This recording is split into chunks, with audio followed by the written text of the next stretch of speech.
Concomba, la fête, c'est la période des fêtes. Le Depont-Trinidad s'annonce la fête des Inam.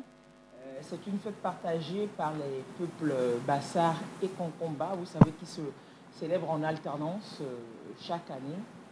Cette année-ci, les Concomba accueillent, l'autre année, les Bassar accueillent. Cette année, ça se déroulera à rester avec nous et vous saurez où Depont se célébrera cette année. Merci donc d'être avec nous. Nous sommes avec un fils du milieu, un digne fils du milieu, Massimba Simon Kata. Monsieur Kata, qui a choisi de perpétuer le savoir de chez lui, qui a perpétué de faire passer l'héritage culturel ancestral de chez lui et de la plus belle des manières, la source orale africaine.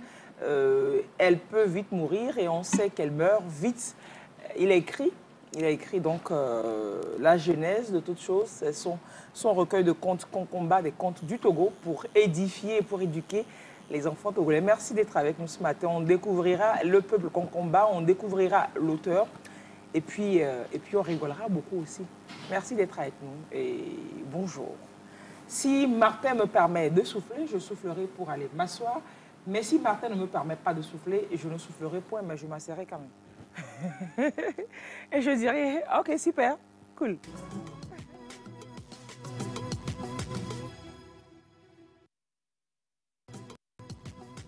Bonjour madame. Bonjour. Bonjour monsieur.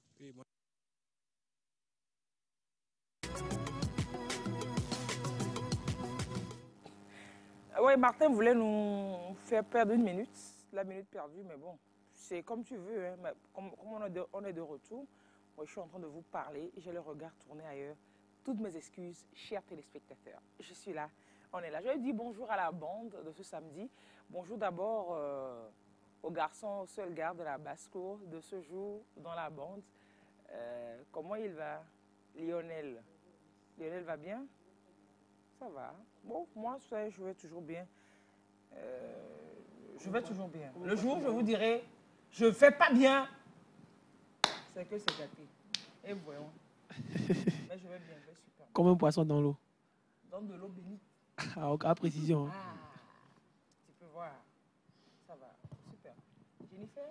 Oui, bonjour. Ça va bien? Très bien. Jennifer va bien aussi. Je vais super bien également. Et puis, Yawavi, Yawavi, si Chopé. Oui. Comment tu vas? Je vais très bien, madame. Yawavi va bien aussi. Super. Alors, chacun a une tâche aujourd'hui dans la découverte que nous allons faire de ce peuple-là, des Concomba. Chacun a une tâche précise et particulière. Ensemble avec vos voix, on va dire bonjour à notre invité. Bonjour, monsieur Kata. Bonjour, madame. Le micro. Bonjour, Lise. Vous allez bien? Ah, ça va bien. Et vous? Ça va, ça va. Ça fait un moment. Ouh, ça va bien. Alors, votre livre qu'on découvre aujourd'hui, qui nous sert de prétexte pour faire une incursion dans la culture Concomba, votre livre est le livre qui a inauguré la série des livres du mois instaurés par le ministère de la Communication, des médias et de la culture. C'était le livre du mois de septembre 2024. Oui, on aurait pu voir des images où vous étiez là avec... mais sinon, on va décortiquer ce livre-là qui renferme en gros combien de contes? 35. 35 contes. Ouais, 35 contes. 35, 30. Et puis c'est des contes, quand on lit, on se retrouve, on se dit finalement, oui, c'est vrai, vous avez mis les contes Concomba et puis après vous avez mis les contes du Togo. On aurait pu mettre les contes d'Afrique aussi. Oui. Parce qu'en fait, c'est les mêmes trames, et pour après aboutir à des leçons de morale. Quand on était jeune, c'est pas vous là. Quand... Dans le temps. Dans les temps anciens. Au temps de nos grands-parents. Dans l'Antiquité. Si tu préfères même au paléolithique. Oui, on racontait bien d'histoires avec des Vigolotoué, des Kokwananze, des... Voilà. Je me rappelle de la danse, un Subunka. J'ai un peu une bonne mémoire. Exécute le convoi.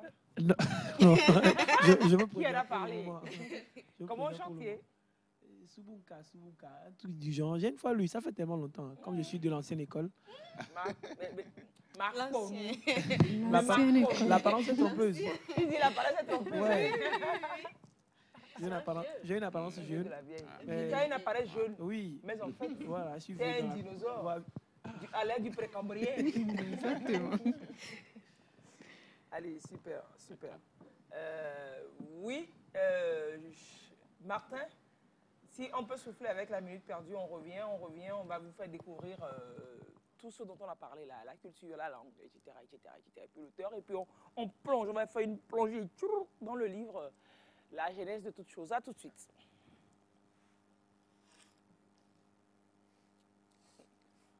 Non? Bon, si c'est pas prêt, on continue. Non, laisse tomber. Si c'est pas prêt, c'est bon. Alors, on veut découvrir les concombats. Les concombats, qui sont-ils? D'où viennent-ils? Il me souvient que c'est au C1. On parle souvent des éléments venus de l'Est, les éléments venus de l'Ouest. Ou bien, il vous souvient, ben vous, vos souvenirs doivent être plus frais que les miens par rapport à ça. C1, C2, allô?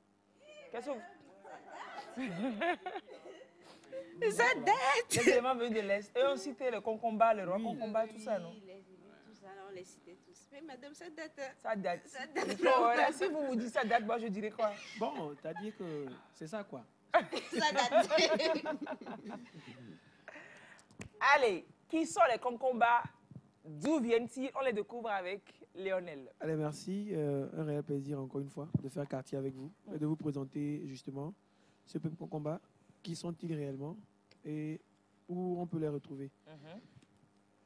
Alors, les Kokomba ou les Likmankwan, leur nom en langue propre, sont un groupe ethnique d'Afrique de l'Ouest, principalement présent au nord du Togo et au nord-est du Ghana.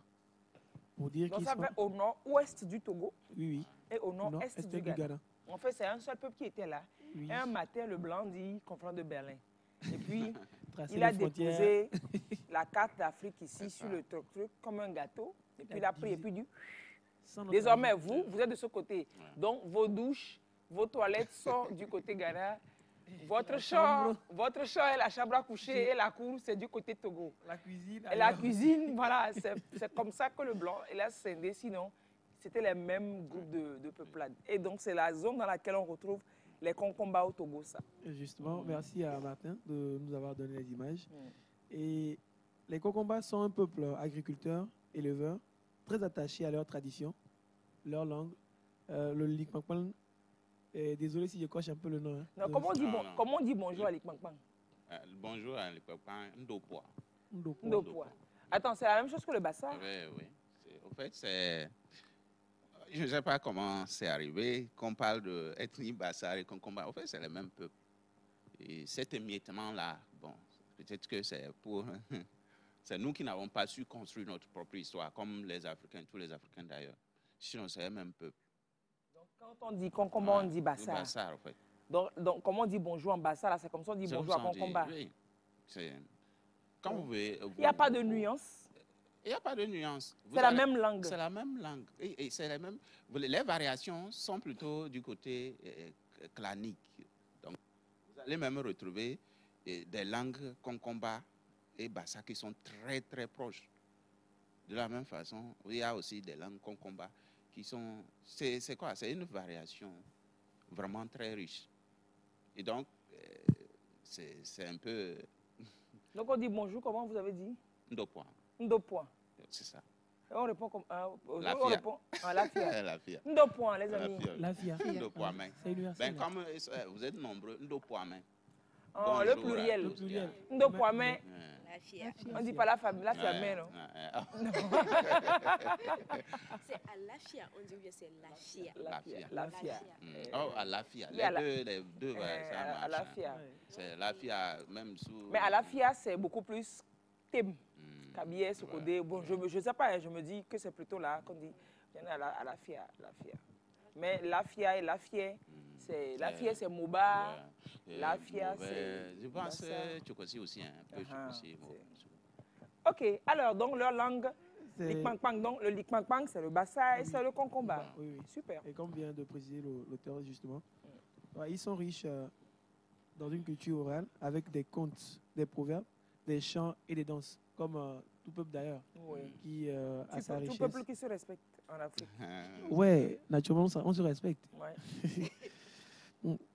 Leur société est organisée autour de chefferies lignagères et non des rois ou de grands chefs centralisés.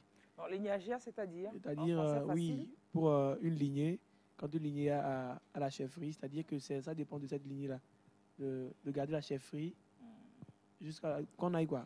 C'est-à-dire qu'on Jusqu'à suppose Istan. que on est chez Concomba ici, Oui, que voici la reine-mère. Donc, c'est les enfants de la cour qui héritent. Quand la reine-mère part, ou bien c'est le fils de la reine. C'est-à-dire que ça Oui, est dans le clan. oui, dans le clan. C'est la Justement, dans même le clan. famille. C'est beaucoup un peu partout comme ça. Hein. Il n'y a que dans certaines zones où on doit élire. Mais je pense que c'est voilà, c'est Oui. beaucoup lignagère dans bien de zones d'Afrique. Alors, on va justement aller où on peut trouver les concombats. Oui. Et comme je l'avais dit haut, on peut retrouver les concombats au Togo, principalement dans la région des savanes, surtout dans les préfectures de Loti Sud et de l'Akpendial. On les retrouve aussi dans certaines zones rurales de la région de la Kara. Oui, ils sont plus. La Bassa, c'est dans le Kara, non? Oui, la, Bah, la région de la Kara. Euh, Bah, ça, au fait, bon, la coïncidence a voulu que ce soit les mêmes peuples, presque, à plus de 70% qui sont, ils sont dans la préfecture de Bassa. Ce sont des Bassa, majoritairement, une forte majorité. Et pareil à Dankben aussi. ok. Ce sont les concombats, en Donc, majorité. quand il y a la fête, Ouais. ils descendent Voilà, tout cela. d'Ankpen Voilà. ici, ou bien Voilà. ou Si- c'est tournant. Dankpen aussi c'est accueille tournant. des fois la fête. Voilà, c'est ok. tournant. Cette année, c'est à Bassa que ça se fait. Ok. Et l'année prochaine, ce sera à À Dankpen. Dankpen. Oui, à Guingamp. Justement. Alors, mis à part le Togo, on peut aussi les retrouver au Ghana, comme la carte l'a si bien montré. Je Il pense paraît que qu'ils sont nombreux au Ghana. Hein, qui Oui. sont, Oui, oui. ils sont Très vraiment nombreux. très nombreux. Peut-être même plus nombreux au Ghana. oui. Ils Plus, sont plus, complètement plus nombreux au Ghana. Moins Est-ce que c'est 10 fois. Est-ce que c'est eux les Dagomba aussi? Non, Non. les Dagomba, non. C'est différent. C'est différent. Ah, comme c'est C'est- Gomba là, on va dire. Ils sont, regardez les au Ghana. Ouais, ils sont nombreux. Je pense Ouais, que merci comment ils pour les sont? images. C'est, l'orange là, c'est au Togo. Oui. Où est leur masse au Ghana? Oh, c'est le vert qui en Le va être vert, trouvé, ils sont complètement Il plus y, a, nombreux. il y a certains qui disent qu'ils approchent le million ou le million 500 Oui, au Ghana. au Ghana. Wow. Ils sont très nombreux. Parce que là, la comparaison, Ouais, elle se voit. Hein. ouais. C'est ouh. Bah ouais, super. Et ils sont aussi peut-être au Burkina Faso, non?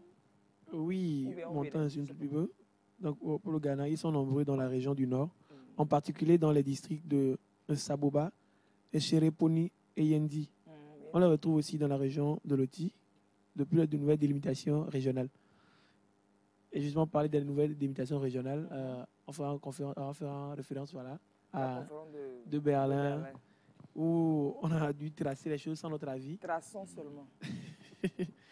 Alors, on va justement aller avec la culture des concombats. Ils ont une bonne organisation sociale. Et la société concombat est lignagère et égalitaire, comme je l'avais dit. Elle est fondée sur les clans, les familles étendues, dirigées par des chefs de lignage. C'est-à-dire qu'on avait expliqué ça déjà, que si, pardon, comme vous êtes la reine-mère, C'est la lignée un qui- exemple, c'est la là, lignée ouais, qui- oui, vous êtes... Je suis la reine-mère. Pourquoi tu précises qu'il y a un exemple? Bon. J'ai mal aujourd'hui d'être seul. reine-mère. Je l'ai voulu La être avec reine-mère. monsieur Loa, qui allait bien m'épauler, mais il n'est pas là aujourd'hui. Peut-être une Pourquoi petite lui, nuance, Oui, c'est dis-moi. il faut le dire clairement, c'est un peuple, c'est très patriarcal, hein, c'est pas les hommes matri- seulement. ouais. Bon, pas seulement les Vraiment, hommes, hein.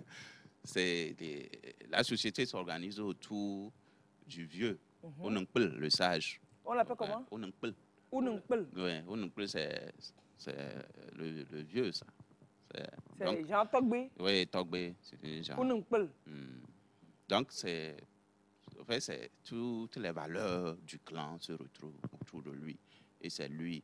C'est pas comme si c'était peut-être chez le royaume à Caen où c'est la reine-mère qui est la reine de tout. Et, donc, non. Ici, c'est autour de Unungpel. Onunkpele, non, c'est ça. Il y Les a amis, le prêtre oui. aussi.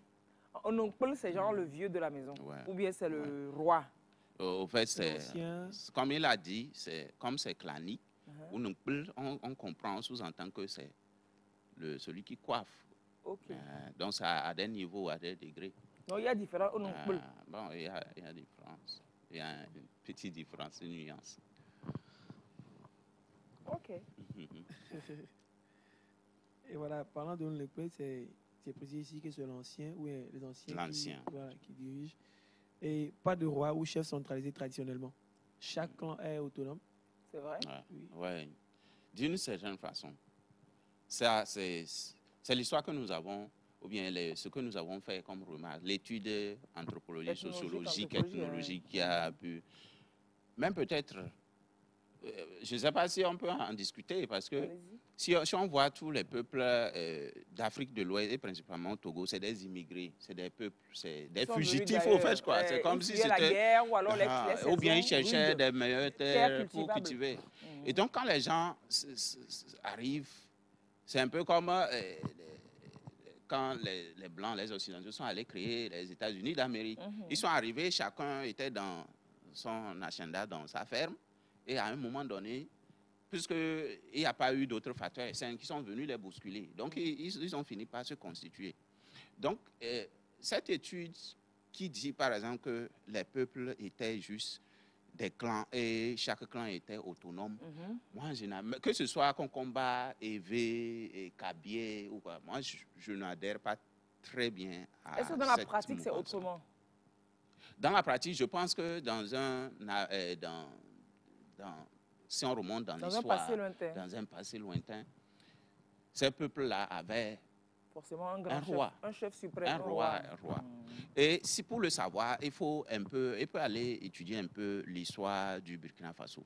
Parce que c'est des paragroupements, hein, on ne va pas se cacher, et ils viennent leurs proches, le lieu avant lequel ils ont séjourné, peut-être... on peut dire que c'est le Burkina Faso, hein. C'est le Burkina Faso, non, c'est les éléments venus du Nord. Les éléments venus du Nord. Et donc, vous remarquerez que quand vous étudiez l'histoire du Burkina Faso, il y avait les peuples, les Mossi, et les autres peuples environnants. Ils ont fait quoi? Chacun avait son roi, Et à un moment donné, tous ces rois de ces peuples se sont réunis et ils ont fait une sorte de royauté tournante. Par exemple, le roi Mossi décède. Bon, la royauté part dans l'autre peuple, dans l'autre ethnie, carrément, quoi. Donc, c'était une royauté tournante et comme ça, les gens vivaient en paix en Afrique. Bon, imaginez que ces peuples-là, pour une raison ou une autre, ont immigré vers le Togo, vers plus le golfe de Guinée. Et donc, ils arrivent, ils s'installent, ils ne se sont pas encore constitués quand le colon arrive. Ce que l'état des lieux, c'est que les gens ne sont pas constitués en royauté. Parce qu'en fait, ils ont fui une certaine... Ils ont vu quelque chose. Leur roi est resté quelque part, qu'ils le reconnaissent. Mais ils sont arrivés, ils n'ont même pas... Ils se sont même pas encore socialement organisés. Oui, peut-être que les anthropologues diront qu'il faut un certain temps pour qu'un peuple se reconstitue. Avec toute la structure sociale nécessaire. Quand vous voyez, par exemple, le Burkina Faso, on parle du roi Ouaougo. C'est un puissant roi qui s'est opposé aux Blancs, aux colons. Après, les colons sont revenus à la charge avec une violence inouïe et ils ont chassé le roi en question. Mais le roi a migré vers le Ghana, vers le nord du Ghana, ou peut-être vers le nord du Togo. Quand on dit vers le nord du Ghana, certainement peut-être c'est le Togo. C'est pareil, oui. C'est pareil. Donc, ce genre de migration-là, ils ne viennent pas en paix. Donc, ils ne sont pas venus avec tout ce qu'ils devaient avoir comme architecture sociale et tout et tout. Si, par exemple, le roi quitte là-bas et qui décide de venir s'installer au Togo, c'est le roi qui vient avec ses sujets. Mais quand c'est une débandade, quand c'est un événement qui contraint les gens à partir, chacun cherche. Et quand on arrive sur les lieux, il faut survivre d'abord. Et entre-temps, on est en train de survivre. On est partagé en clans et tout ça. Et le colon arrive encore pour coloniser les gens. Donc, il y a des perturbations qui ont fait que la plupart des peuples africains on a raconté des histoires assez péjoratifs. Il n'y avait pas des grands rois centralisés, ils n'ont pas une histoire. Ce n'est pas, c'est un faux problème. Donc, quand on le dit comme ça, c'est les livres qui le disent. Ça veut dire qu'il faut qu'un autre livre vienne contredire cela. Je ne peux que m'aligner sur ce qu'il dit. Oui, bien sûr. Mais en attendant que, bon, si ça peut susciter quelque chose. L'explication est claire quand même. Oui. Il y a de fortes chances que ce soit comme ça parce que, bon, on ne peut pas être là sans organisation sociale en l'air. Mais tout le monde se reconnaît, hein. Même chez les animaux, on sait que c'est le lion qui dirige. Même les termites ont leur... La fourmi même, ils ont leur... les abeilles ont quelqu'un. Ce n'est pas les humains qui devraient rester sans organisation sociale majeure. Et une autre preuve, c'est que quand vous posez la question, les gens sont éparpillés, hein, très loin dans la brousse à quelque part. Le colon se promène, il trouve quelqu'un loin dans la forêt, il demande, mais qui es-tu? Tu es de quelle ethnie? Il dit par exemple, je suis Concomba. Il va de l'autre bout du territoire, il demande, la personne dit la même chose. Mais si on est vraiment dessoudé, si on est vraiment éparpillé et chacun avec sa chose, on ne doit pas s'identifier soi-même, non. On ne doit pas. Je ne sais pas. Non, je ne sais pas. Inconnu chez moi. Je crée ma propre langue, je crée mon ethnie et puis je donne aux Blancs. Mais tous se reconnaissent comme je suis. Mais ce n'est pas comme si c'est sur 1 ou 2 kilomètres. C'est des dizaines et des dizaines de kilomètres. Et quelquefois, au-delà des frontières. Oui. Donc ça veut dire qu'il y a quelque chose que nous avons raté. C'est clair. Alors oui, parlant d'organisation sociale. Voilà, pour parler de l'organisation sociale, comme je venais de le dire, pour parler de cette direction ou encore de... Donc dire que vous disiez que ce n'était pas centralisé, que chaque clan était organisé à sa manière, mais il n'y avait pas un chef d'orchestre pour tout ça. Et comme on avait déjà parlé de la langue, qui est le Likmankwan, qui est une langue uighur, c'est une langue traditionnelle et qui émane d'une tradition orale transmise par les contes, les chants et les proverbes. Et je pense qu'aujourd'hui, il n'y a plus ça, on ne transmet plus ce savoir-là. Oh, il faut aller au village voir. Il y en a qui perpétuent et puis il y en a quand même qui gardent toujours un peu. Il y en a qui gardent un peu. J'ai posé une question à des élèves qui me disaient, lui, il a peur d'aller au village. Oui, il y a plein de personnes qui ont peur d'aller au village. Mais il n'y a rien au village, hein, c'est juste les imaginations qu'on se fait dans la tête. Yo, reste ici pour bavader. Alors, leur activité principale, il y a l'agriculture, l'élevage et l'artisanat. Ouais. Mais pour parler de l'agriculture, ils cultivent le mil, le maïs, les ignames et de l'arachide. Je pense que c'est tout fait, hein. Une bonne sauce d'arachide avec des ignames. Voilà. C'est bon. Et je pense que l'auteur, voilà, pas seulement secouer la tête, s'il vous plaît. Après... Sauce d'arachide en vue. Voilà. Et pour l'élevage, ils élèvent des volailles, des chèvres et des bovins. Et ils sont de grands artisans, surtout dans la poterie, la vannerie et les objets en fer. Pour ce qui concerne leurs activités. Il y a du fer à Bangeli. Oui, le fer à Bangeli. Il y a du fer à Bangeli, donc forcément, ils doivent être artisans du fer. À part des fêtes et les rituels, ils célèbrent... Bon, il y a une célébration qui est liée à la saison agricole. Les danses traditionnelles avec des tambours et des flûtes, comme on le voit d'habitude, pour célébrer. Il y a toutefois un instrument traditionnel qu'on utilise. Pour eux, c'est la flûte et les tambours, avec des rituels pour marquer une naissance, une initiation, un mariage ou encore un décès. Je suis venu au sein d'un clan ou d'une lignée. La religion. On va continuer. Si Martin peut nous laisser écouter un peu. Merci à Martin. Martin, on peut? Ça doit être lors d'une célébration. Ça, c'est au Ghana, ça. C'est au Ghana, ça? Certainement.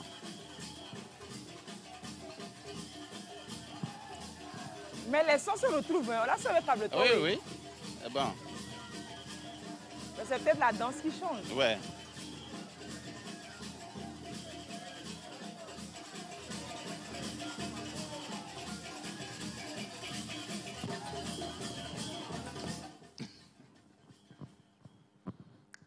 Moi, je danserais bien Kamou sur ce son. C'est le même son, là. Je ne sais pas. Alors, oui. Monsieur mon caméraman, c'est le même son, non? Ça ressemble à Kamou, non? Hein? Pratiquement, non? C'est seulement la danse qui change. Moi, il faudrait ça. Je fais mon Kamou dessus.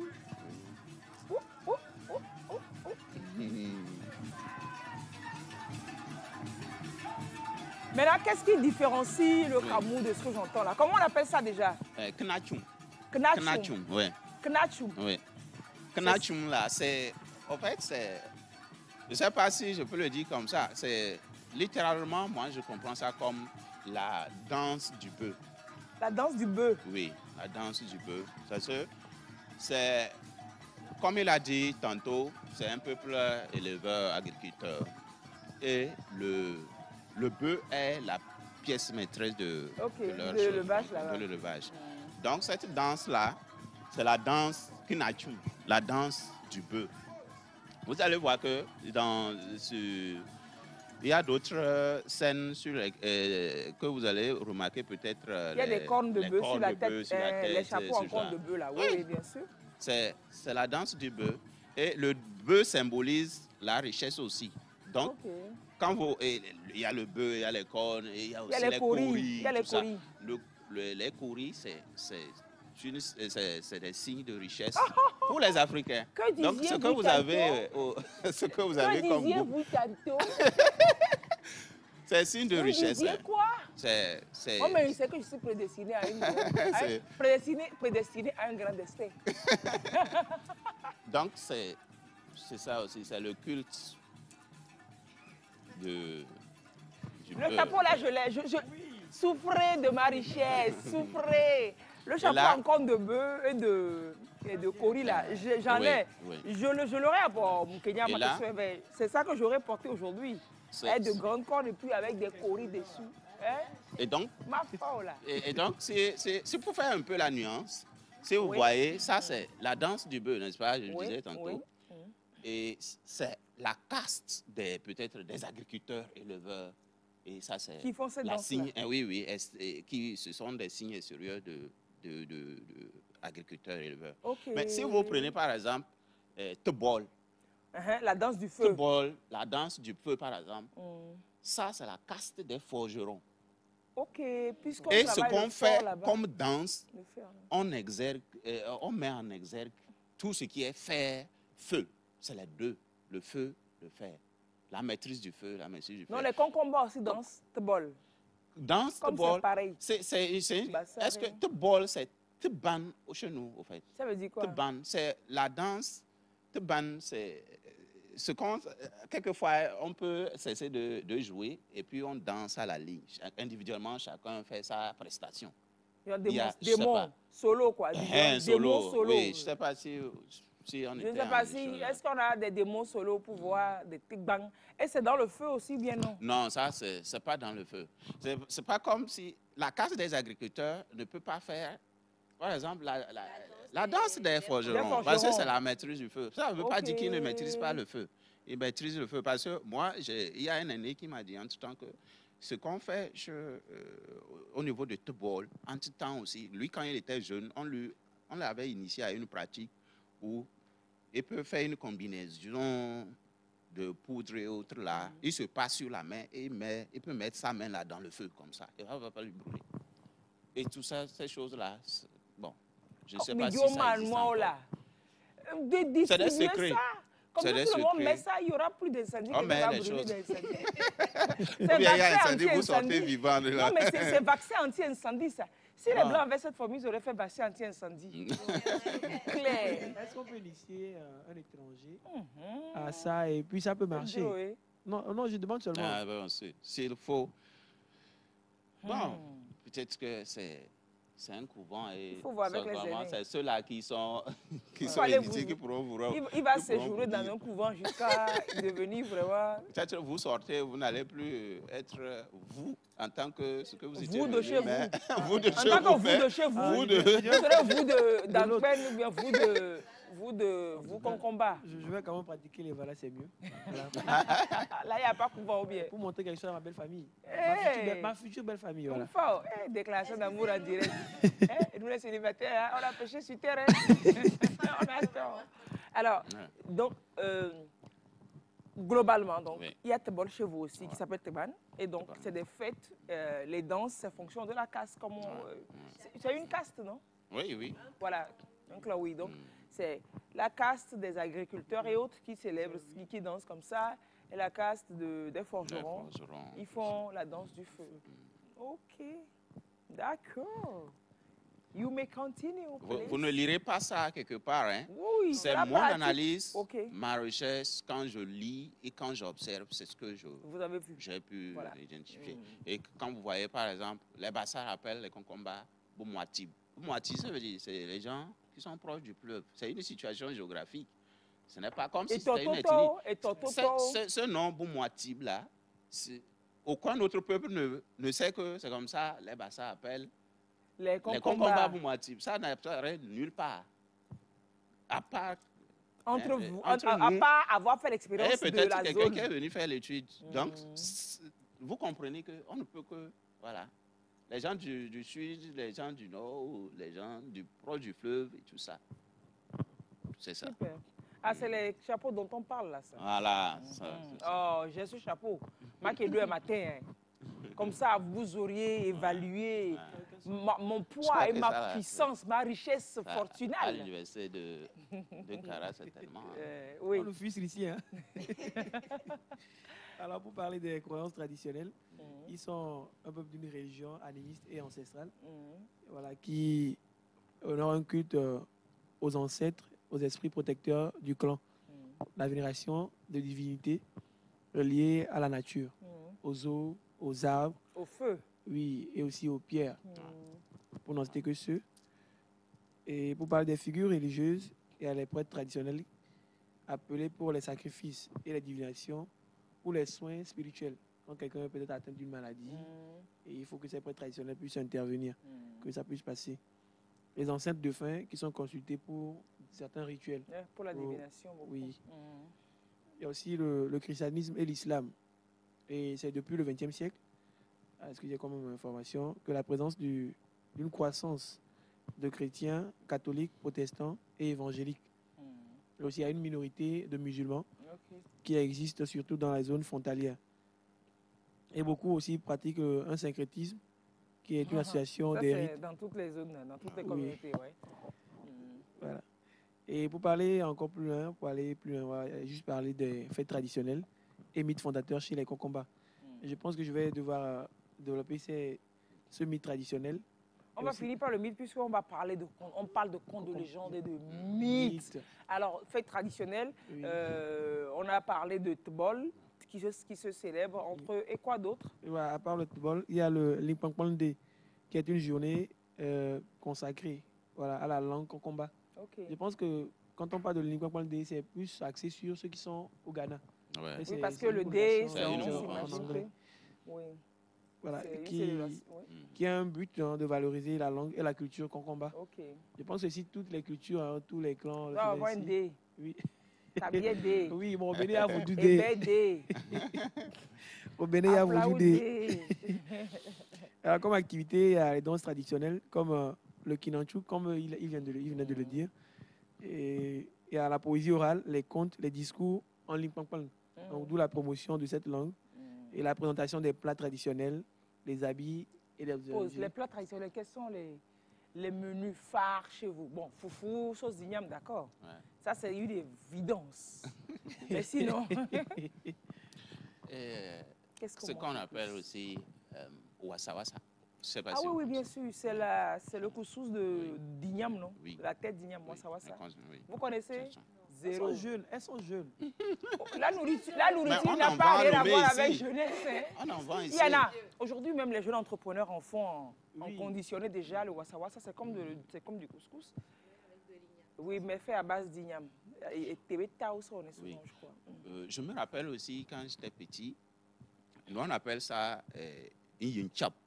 Vous avez retrouvé ça dans le recueil de contes, mais c'est un mélange de le mil, ce qu'on appelle petit mil, le mil, le sésame et le sel et autres. Donc on fait un mélange d'un composé alimentaire juste pour consommer. Ça aussi, c'est très riche. Donc c'est en farine, c'est la farine de scie qu'on délaye dans l'eau. Ou bien on met au feu? On peut mettre ça dans l'eau, on peut délayer. Simplement, ou bien on prépare ça au feu? On peut préparer, griller, rôti, au fait. Griller ça un peu au feu et puis on mange. Ça aussi, c'est intéressant. Et bien d'autres.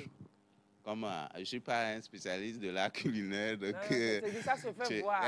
Le garçon qui était loin de la cuisine chez maman, il est là, on l'a attrapé ce matin. On l'a bien attrapé même. Oui. Alors, pour parler de cette fête, elle est souvent organisée chaque année dans une ville importante où vivent les Kokomba, naturellement, et c'est aussi logique. Peut-être soit au Togo ou au Ghana. Oui, les Pampandé, là. Oui, oui. D'accord. Et le plus souvent, comme les statistiques le montrent, ils sont plus nombreux au Ghana qu'au Togo. Mm. Et donc, on va finir avec le petit conte, ce petit mythe fondateur de ce peuple-là. Bon, selon la tradition orale des Kokomba, au commencement, les ancêtres des Kokomba ils vivaient en harmonie avec la terre plutôt, et les esprits. Un grand chasseur nommé Nanul, désolé si j'écorche un peu le nom, je ne suis pas de là. Voilà, l'homme de la source aurait été guidé par des esprits vers une terre fertile au bord d'un fleuve sacré. Il y planta une lance, symbole de paix et d'ancrage. Dans cette terre naquirent les premiers clans Kokomba. Ils vécurent en respectant les rituels de la nature, avec pour mission de garder l'équilibre entre l'homme visible, entre le monde visible et le monde invisible. Alors, ce mythe souligne le lien spirituel et sacré avec la terre, la valeur de l'autonomie clanique et l'importance des ancêtres et l'esprit de la nature. C'est ça. C'est un peu... il y a une petite histoire comme ça derrière. Et puis quand on lit votre ouvrage, un peu on voit... il y a le fil. Hein. Il y a un certain fil. Donc comment la hyène... elle a fui pour rester dans la brousse. Il a retranscrit ça ici. Alors, c'est quelle date? À quelle date c'est le Pontre 2025? Oh oui, c'est déjà... voilà. Non, nous sommes dans la semaine. Oui, je pense cette année c'est à Bassa, donc l'apothéose ce sera à Bassa. Donc ce matin, ce samedi là. Today même. Parce que c'est qu'il y a la foire. Oui. Là, il y a une foire, vous savez qu'ils font la foire de Pontre-Ndak qui s'est ouverte depuis le 26 août dernier. Et l'apothéose doit être... C'est aujourd'hui le 7 ou bien c'est demain? Oui, c'est le 6. Donc c'est la fête aujourd'hui. C'est le premier samedi de chaque mois de septembre. Du mois de septembre. C'est ça, c'est la fête chez eux. Donc après l'émission... On va à Bassa. D'accord, on atterrit directement. Atterrissage à Bassa. Les aviations, c'est possible. Ou bien, oui, c'est ça. Allez, bonne fête à tous ceux qui peuvent peut-être actuellement nous suivre à Bassa. Si vous n'êtes pas encore sur le terrain, pour la fête, bonne fête des Ignames, très très belle fête des Ignames. Ça fait bien, belle fête des Ignames, on va dire ça comme ça. Belle célébration de Pontre-Ndak. Vous n'êtes pas allé au village pour célébrer. Comme on est à Lomé, on va faire... Vous avez créé une ambassade de Bassa, juste pour la célébration. Comment vous trouvez l'idée? Puisque aujourd'hui, ils vont valider l'igname. Donc, aujourd'hui, on peut consommer du fou et puis de la sauce d'arachide. Katalekio. Oui, ils me disent quoi? On va aller, non? Mon caméraman me met d'accord. Il dit, lui-même, il est parti déjà. D'accord. Et donc, la grande foire de Pontre-Ndak, elle se poursuit, elle, jusqu'à demain. Demain, 7 septembre. Elle était ouverte, cette foire, depuis le 26 août dernier. Aujourd'hui, c'est la fête. Donc, c'est le dernier, le week-end de fête chez eux, en pays Bassa et Konkomba. Très, très belle célébration à vous. Martin, oui, je veux qu'on souffle un peu. Et on revient, maintenant qu'on a planté le décor de ce peuple-là, on va mieux découvrir l'auteur qui s'est mis sur lui, s'est donné pour tâche de faire découvrir sa tradition et surtout de la faire découvrir et de la préserver de la manière dont on la transmettait avant. C'est oral. Il traduit l'oral en écrit à travers des contes. On va se lire des contes aujourd'hui ici. Vous allez replonger en enfance. Je vais lui demander, Missé Droulo, qu'on dit au sud Togo, maintenant en pays Konkomba, quand on doit compter, quel est le mot que l'on lance, quel est le slogan, on apprendra ça tout de suite. On souffle, on revient, et puis Jennifer nous présente l'auteur. Bonjour madame. Bonjour. Bonjour monsieur. Bonjour monsieur. Bonjour. Bonjour monsieur. Allez, on va jouer avec vous. 3 petites questions, ok? Est-ce que vous êtes prêts? Oui. On peut y aller? Oui. Super. Alors, première question. Combien de cahiers peut-on mettre dans un sac vide pour qu'il ne le soit plus? Rien, on ne met rien. Pourquoi? Sans cahier, le sac est vide. Même si on dit rien là, c'est vide aussi. Aucun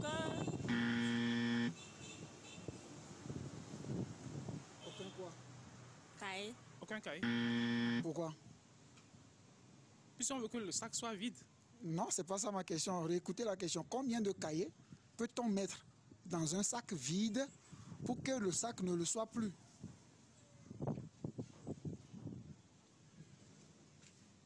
Aucune idée. 0. Pourquoi? Le sac est déjà vide. Mais moi, je voudrais que le sac ne soit plus vide. Donc, combien de cahiers on peut mettre dans un sac vide pour que ce sac-là ne le soit plus, pour que ce sac ne soit plus vide? 1. Déjà, un cahier, ce n'est plus vide. Donc un seul cahier. Voilà, c'est le minimum. Si on met un cahier dedans, Non, mais un cahier, ce n'est plus vide. voilà. Allez, deuxième question. Dans un embouteillage monstre, combien je mets de temps pour parcourir 1 heure? On peut mettre 30 minutes. Pour parcourir 1 heure, pourquoi? Bon. Lorsqu'il y a l'embouteillage, la circulation, tu ne peux pas aller vite. Dans l'embouteillage, combien je vais mettre de temps pour parcourir 1 heure? 1 heure là, c'est quoi? 1 heure, c'est le temps. Donc combien je vais mettre de temps pour parcourir 1 heure? Je mets 1 heure. 1 heure. Pourquoi? Parce que le temps est déjà estimé, donc c'est évident que ce soit 1 heure. 60 minutes. Pourquoi? 1 heure égale à 60 minutes. Ah, il faut juste me dire qu'il faut 1 heure, non? Pourquoi vous convertissez mon 1 heure à 60 minutes? Non, 60 minutes égale à Je sais. 1 heure. 1 heure, c'est déjà un temps. C'est pas la guerre, c'est ça la bonne réponse. 1 heure, c'est déjà le temps. C'est ça, c'est la bonne réponse, c'est bon. Allez, troisième et dernière question. Dans une pièce, il y a 4 coins. Dans chaque coin est placé un tabouret. Et devant chaque tabouret, il y a 3 tabourets. Combien y a-t-il de tabourets dans la pièce? Il y a 16 tabourets. Pourquoi? Parce qu'on dit devant le tabouret, il y a 3 tabourets. J'ai associé les 3 là, plus le 1 qui était. Ça fait 4. Et j'ai multiplié par 4 coins pour avoir 16 tabourets. 16. Pourquoi? Les 3 qui sont devant, avec 3 fois 4, ça fait 12. Plus les 4 dans chaque coin. Donc ça fait 16. 16. Pourquoi 16?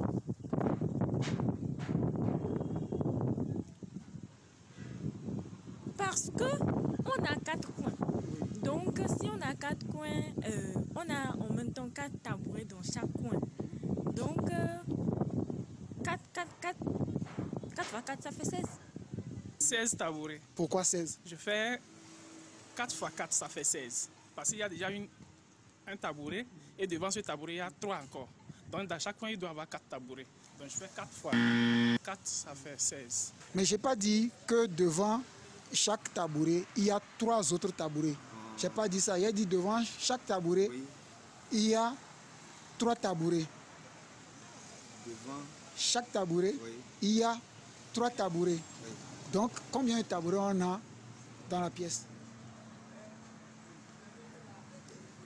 C'est que 16 là, c'est faux quoi. Oui, ok. Donc on a 4 tabourets. Admettons qu'il y a un tabouret ici. Devant ce tabouret, on verra 1, 2, 3 tabourets. Les autres tabourets. Ok, il faut face à ceci. Voilà. Ah, d'accord. Donc en somme, on a combien de On a tabourets? 4. Si je suis devant ce tabouret et que je vois 3 tabourets devant ce tabouret, Ça fait 6. Puisque devant chaque tabouret, il y a 3 tabourets. bon, on va faire la scène. Et là, on va filmer. Hein. Venons devant ce tabouret. C'est le tabouret, ça. Oui. On voit combien de tabourets devant ce tabouret? 3, Ok, on est dans la même pièce, non? bien sûr. Venons devant ce tabouret. On est devant ce tabouret, ou bien? Oui. On voit combien de tabourets devant ce tabouret? 3. 3. Oui. En définitive, on a combien de tabourets dans la salle? 3 tabourets. Bon, revenons à ce tabouret. On est devant ce tabouret, non? Oui. On voit combien de tabourets devant nous? 3 tabourets. Ok, revenons à ce tabouret. On voit combien de tabourets devant nous? 3. Revenez là, revenez là. On est parti devant combien de tabourets? Je suppose que quand on est devant, on voit 3. Ça veut dire que le quatrième est caché. Reprenez, oui. Je suppose que quand on est dans l'angle, oui, il y a 3 tabourets qui se font voir. Voilà. Le quatrième est caché. Voilà. Donc en définitive, on a combien de tabourets? En plus des 3 qu'on voit... Ça fait 4. C'est ce que je demande depuis. Revenez dire ça devant la caméra. Ça fait combien? Ça fait 4 tabourets. Oh my God. Oh, j'aime ce jeu. Devant chaque tabouret qu'on a déjà mis, il y a 3 tabourets.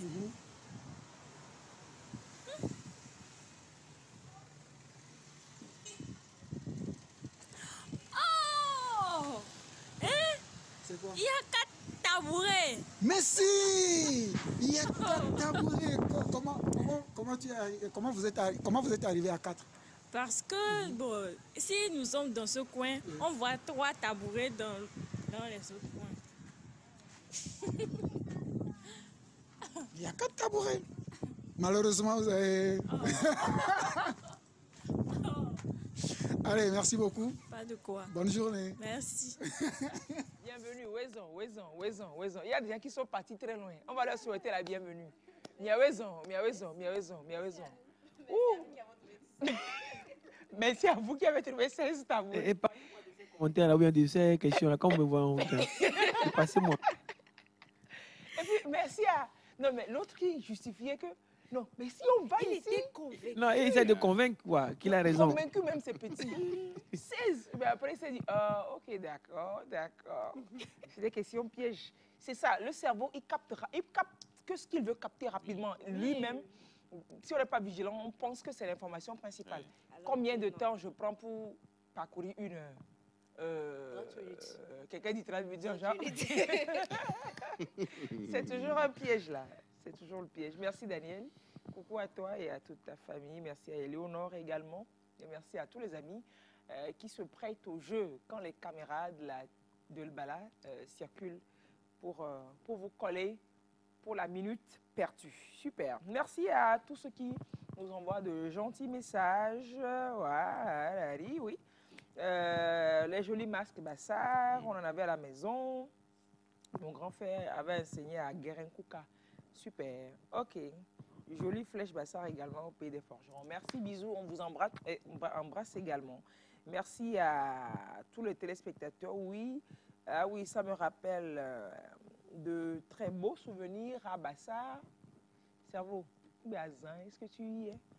Oui, voilà vos messages. Super, merci de rester avec nous et de faire l'émission avec nous. Nous avons au plateau l'auteur de La jeunesse de toutes choses, les contes Konkomba, M. Massemba Simon Kata, pour parler donc de la culture Konkomba.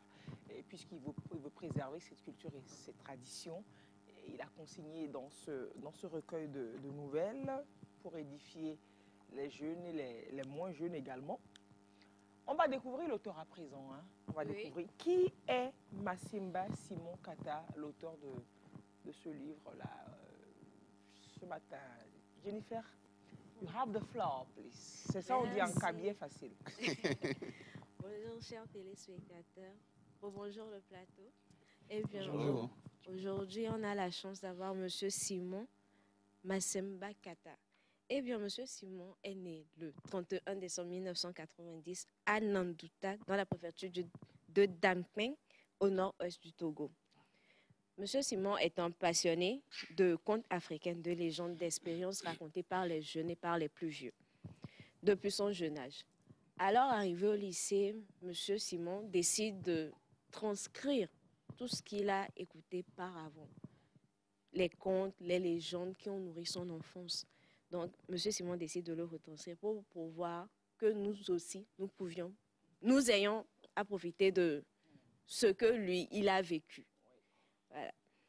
Donc, à travers son ouvrage « La jeunesse de toutes choses », publié en 2024, il nous retranscrit un récit. Il nous invite à réfléchir sur nos racines, nos repères et la place de la tradition dans le monde. Mais il y a à savoir que M. Simon n'est pas littéraire de formation, mais c'est un gestionnaire de ressources humaines dans une société de la place.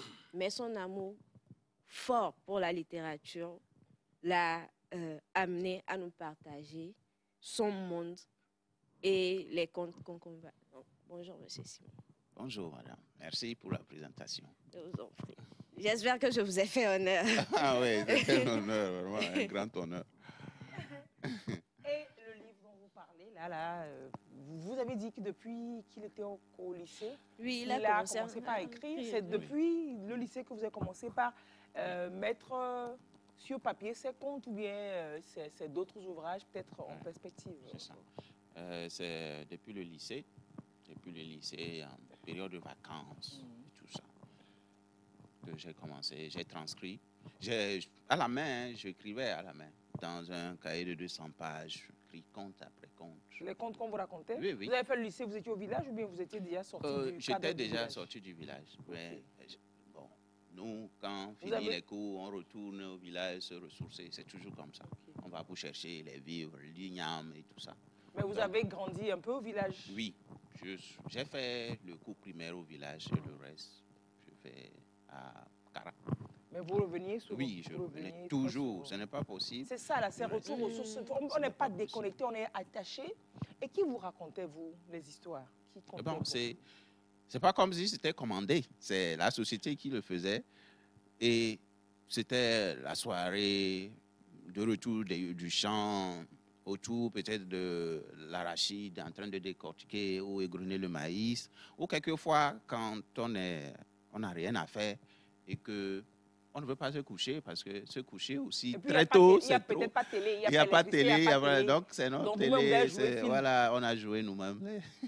Et donc, quelqu'un racontait, les anciens racontaient. Les anciens, les vieux, on racontait toujours. Ça se disait toujours, les contes. Donc, allez, dites-moi, quel est le mot? Quel est le mot d'ordre que l'on lance? Oui. C'est un peu comme chez vous aussi. C'est Dati. Ah, et puis on répond Daya. Daya. Oui, ça je connais, parce que pour aller, il y a souvent des spectacles de contes. Oui. Il y a Al-Sidi et autres quand ils vont, oui. Dati, Daya. Genre Misedrolo et Druneva. C'est la version Bassar et Concomba de Dati, Daya. Dati, Daya. Dans la préface de votre livre faite par Dr Aïe Haïté, j'ai bien lu une partie que je veux partager avec nous. Aussi, Simbo Masimba enseigne-t-il des exemples d'obéissance, l'obéissance aux parents, aux aînés, à l'autorité, la discrétion. Attendez, est-ce que c'est là-bas? C'est là, j'ai marqué. Oui. Aussi, Masimba enseigne-t-il des exemples d'obéissance, l'obéissance aux parents, aux aînés, à l'autorité, la discrétion, la droiture, la sincérité, le respect des secrets et des interdits, le dévouement pour une cause juste. Par contre, il révoque les modèles de conduite négative dans la droite ligne de quelques précurseurs dans la littérature africaine tels que Boubou Ama, Bernard Dadier, Abdoulaye Sadji et Léopold Sédar Senghor, qui ont ouvert l'univers animalier à la connaissance de nombreux écoliers. La genèse de toute chose est un vivier de principes moraux qui, sans exagérer les appréhensions, tend vers une forme d'explication de l'univers. J'aime bien. C'est un peu l'essence de tous les contes que nous écoutons, les contes qui ont bercé notre enfance. Et puis, oui, c'est un peu tout ça. Et on va dire Dati, Daya. Pour que je vous conte une belle petite histoire. Est-ce que c'est Dati, quoi Dati? Mais avant, le temps que tu ne trouves l'histoire, j'aimerais savoir, parmi tous les contes, lequel vous préférez? Lequel? Les 35. Voilà, lequel c'est... Ça a dû le marquer, lequel qui l'a marqué enfant et puis qui reste en lui. Bon, lequel c'est le tout premier, puisque c'est lui que j'ai pris pour donner à tout le recueil. Oui, en fait, c'est ça le titre, La jeunesse de toutes choses. Oui. C'est le titre du premier conte. Oui, c'est le titre du premier. OK. Pourquoi? Parce que c'est un peu... Quand ça débute par un enfant qui part dans son innocence, dans sa petite innocence d'enfant, hein, va provoquer quelque chose. La création, peut-être... Allez, on va plutôt écouter. Autre. Que moi, je vous conte un conte que j'ai sélectionné. Je préfère que l'on commence ça par le début, par la genèse de toutes choses. La reine-mère. C'est lui qui va, c'est pas moi, c'est lui qui va nous conter ça. Hein. Ouais, bon, la reine ne parle pas trop. Simon, Oui. pardon. Compte qui t'a marqué là, il faut nous compter ça. Comme on compte, il faut te mettre dans la peau du compteur au village. Et nous, on va être tout de suite. Ouais, comme on va être des petits Simon là. Des petits Massimba. Et puis on va écouter. Allez, à vous, prenez votre livre, Dati Daya, et comptez-nous le livre. Chers téléspectateurs, séance compte rien que pour vous. Mais c'est long, hein? Au clair de lui. Oui, ce conte, c'est pas faux qu'il est un peu. Mais on va l'écouter, non? Ou bien? Comptez-le nous là. La jeunesse de toutes choses, ça fait quand même... Mais on ne va pas tout lire. Les spectateurs n'ont pas venir acheter le livre. Aussi. Le secret se cache toujours. Allô, Dati. Ouais. Dati, alors. Daya. La jeunesse de toutes choses. Jadis, il fut un temps où tout allait bien. À cette époque, pour manger par exemple, on n'avait pas besoin d'aller par 4 chemins. L'eau était pure et disponible partout et personne ne se demandait d'où elle sortait. Il n'y avait rien qui venait du ciel. D'ailleurs, l'on ignorait à quoi ressemblait le ciel. Une chose était pourtant sûre. Le ciel n'avait rien de semblable à ce qu'on voit aujourd'hui, mais l'histoire ici racontée s'est déroulée dans une phase de transition très difficile entre ce que nous voyons aujourd'hui et ce qui était. Nul ne savait de quelle famille sortait le petit Mabi. On savait seulement qu'il avait une grand-mère très âgée. Il aimait beaucoup l'aventure. Chaque jour, dès le lever du soleil, il allait s'amuser dans le sable fin situé à quelques mètres du grand chemin qui bornait la cour de sa grand-mère. Ce matin encore, il était allé comme d'habitude pour s'amuser. Par là passaient les femmes qui allaient au marché. Il fit de la place au groupe de femmes. Celles-ci abordaient chaleureusement le petit qui, saisissant l'occasion, leur demanda de rapporter des cadeaux à leur retour du marché. Comme un mage autoritaire, il leur dit au revoir et leur souhaita beaucoup de chance dans les affaires du marché. À la tombée de la nuit, le petit Mabi revint au même endroit. Tati. Daya. Continuez. Au bout d'un temps, il voyait les femmes arriver et se réjouissait. Elles étaient tellement pressées, on pouvait comparer leurs mouvements à ceux des gazelles qui trottinaient dans une steppe.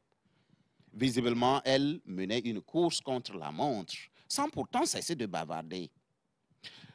Leurs bras, qui par moments battaient le vent dans un balancement accompagné de causeries, bruyantes et gaies, se rabattaient sur leurs cuisses avant de se détacher à nouveau. C'était le signe d'une journée de marché bien remplie. Le petit n'attendait que son cadeau. Comme promis, rien de plus. Chose promise, chose due. Dati. Daya. Ah, allez-y. On va manger. Mener la danse, hein. On va manger.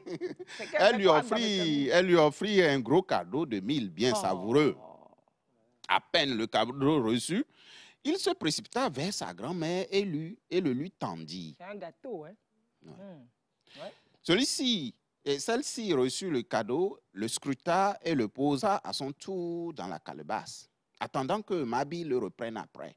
Au même moment, ce dernier, animé par la joie, faisait les rondes dans la cour, chantant à tue-tête, tout en espérant de manger le délicieux gâteau juste après. Il fit une dernière ronde pour s'arrêter au niveau de la calebasse. Hélas, le chat noir de grand-mère avait profité de ce moment de flottement pour se servir et n'était qu'à son dernier coup de grâce.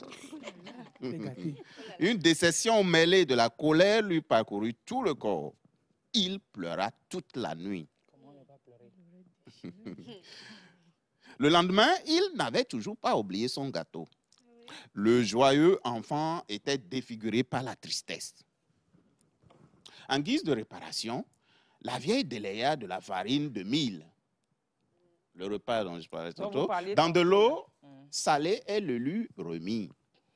Et il prit la solution et son gourdin pour sortir marcher sur le grand chemin, comme s'il tentait de joindre les généreuses femmes du marché pour leur faire part de sa mésaventure. Chemin faisant, il déboucha contre toute attente sur une source d'eau. Les espèces aquatiques de la source étaient affamées. Assez curieux.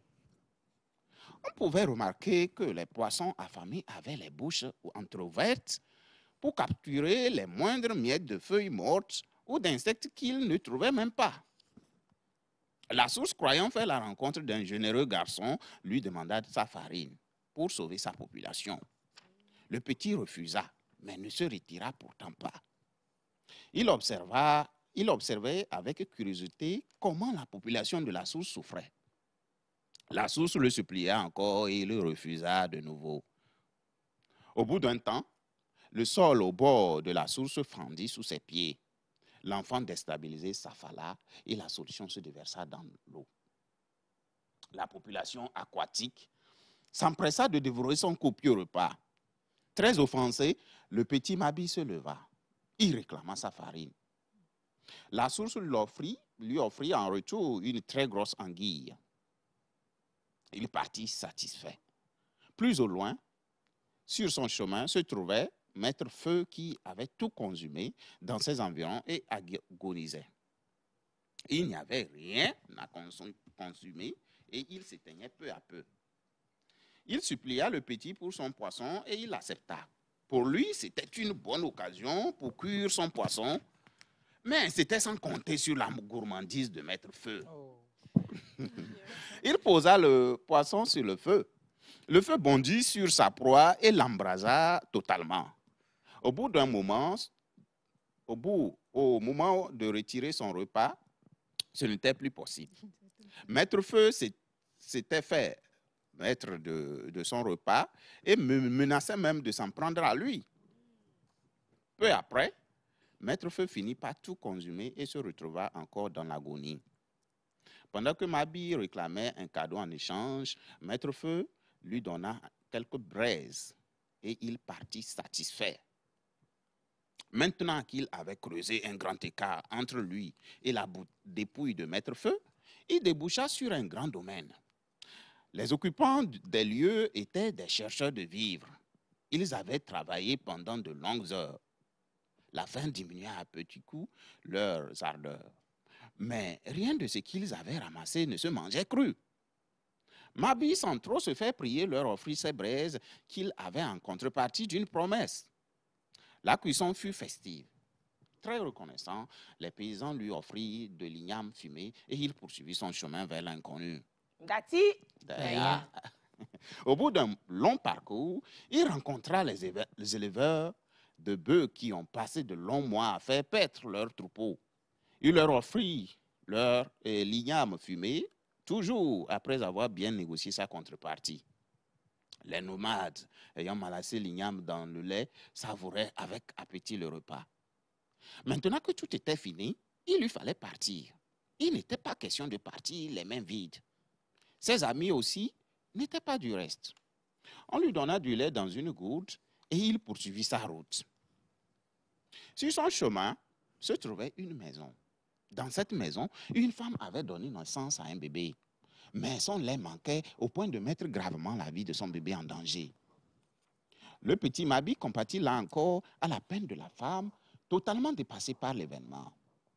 Sa joie fut grande quand Mabi, d'un geste de la main, lui tendit sa gourde contenant du lait.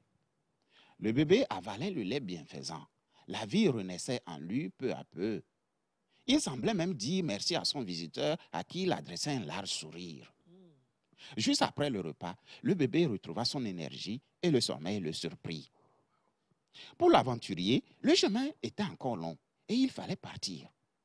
La gentille femme ne se fit pas prier. Elle tendit une calebasse remplie de crème de karité qu'elle utilisait pour oindre le petit. L'échange était conséquent. Satisfait, il prit congé d'elle et s'éloigna vers l'inconnu. Il chantait comme pour s'encourager. À une heure aussi avancée de la journée, le soleil ne lui faisait pas du tout de cadeau. Plus loin, il fit la connaissance de Madame Roche. Dati. Daya. Madame Roche était unique en son genre. D'ailleurs, elle était la seule roche sur toute la terre. Elle aimait beaucoup aller au marché et s'y rendait. Là, elle échangeait sa force de travail auprès des forgerons. Elle était tellement sale que Mabi en avait eu honte à sa place. Pour cette fois, la procédure n'avait pas été bien suivie. La promesse avant compassion était devenue compassion et promesse après. Comment pouvait-il s'imaginer que cette fois, ça ne marcherait pas? Pour lui, tout le monde a toujours quelque chose en échange. Et en plus, que diront les marchandeurs quand ils la verront, pensa-t-il. Il ouvrit la calebasse et prit toute la crème avec laquelle il oignit la très grosse pierre. La roche n'avait pas appris à être reconnaissante. Elle ne sut comment aborder le petit qui réclamait en contrepartie sa crème, un cadeau. Le petit réclamait, mais la roche rétorqua. Je t'ai rien demandé. Tu l'as fait délibérément. Je n'ai rien pour toi. Cette maladresse énerva le petit Mabi et il leva son gourdin sur elle. Il lui assena des coups bien appliqués et ne s'arrêta pas. Sa colère s'associa à l'ardeur de son acharnement, produisit une force extraordinaire sur la roche. Elle explosa. Toute la terre fut secouée. On raconte même qu'elle tangua comme une pirogue de capoquier sur un fleuve au courant ondulant. Le choc était très puissant et ses secousses provoquèrent des montagnes, des collines et des crevasses. La nature fut troublée énormément. Le sable se fit. La nébuleuse de débris et de poussière monta dans les airs et se condensa. Bientôt, il fit plus chaud. La dite chaleur se transforma en sueur qui tomba intensement sous forme de gouttelettes.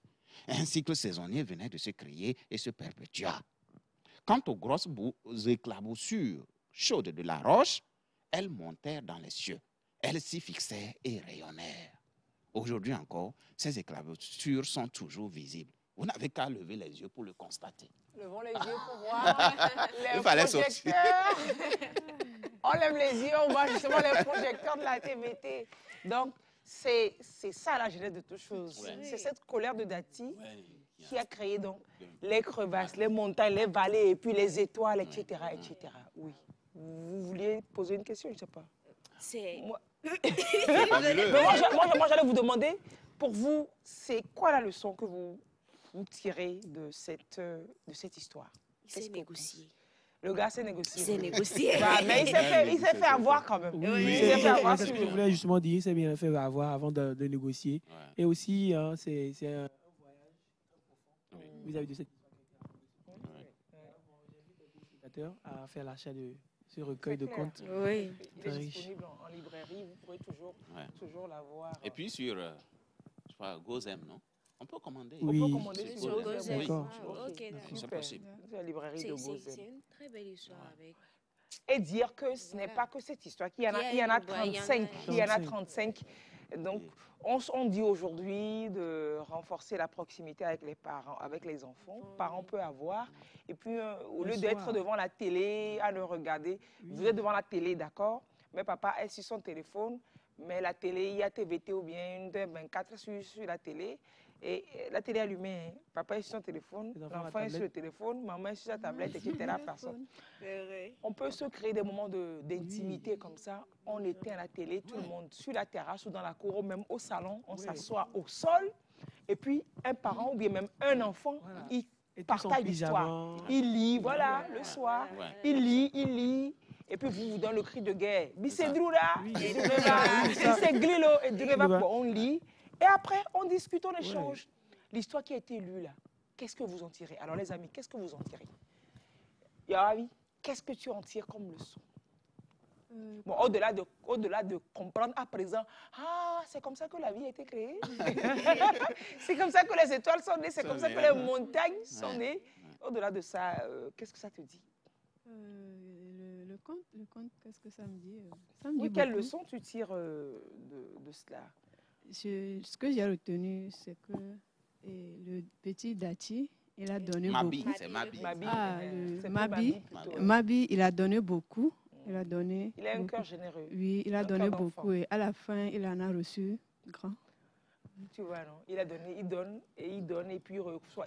À la fin, il a pu avoir le cadeau de tout un monde. Oui, oui. Aujourd'hui, on lui doit la création du monde à ce petit-là, à Mabi. C'est bien la remarque parce que le peuple qu'on combat aussi est comme ça. Un peu plus généreux. Okay. On va manger foufou tout de suite. On mange juste 2 bœufs. Je vais profiter de l'occasion pour exactement encourager les parents parce que je pense que les contes comme ça sont des trucs qui ont créé des liens entre nos grands-parents, les ancêtres et tout. Mais actuellement, on perd ces choses parce qu'on est tellement décalé par la technologie. Chacun est dans son coin en fait.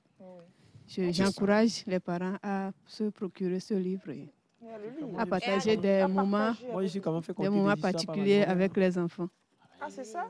Ça renforce les liens. Oui, Ça renforce les liens. Tu t'es fait raconter des histoires par ta grand-mère. Ma grand-mère. Il faut lui faire un gros bisou. Mardi, c'est la journée des grands-parents. Oh là là. Elle vit encore? Bon, la grande maternelle, elle est toujours là. Je la dérange tôt.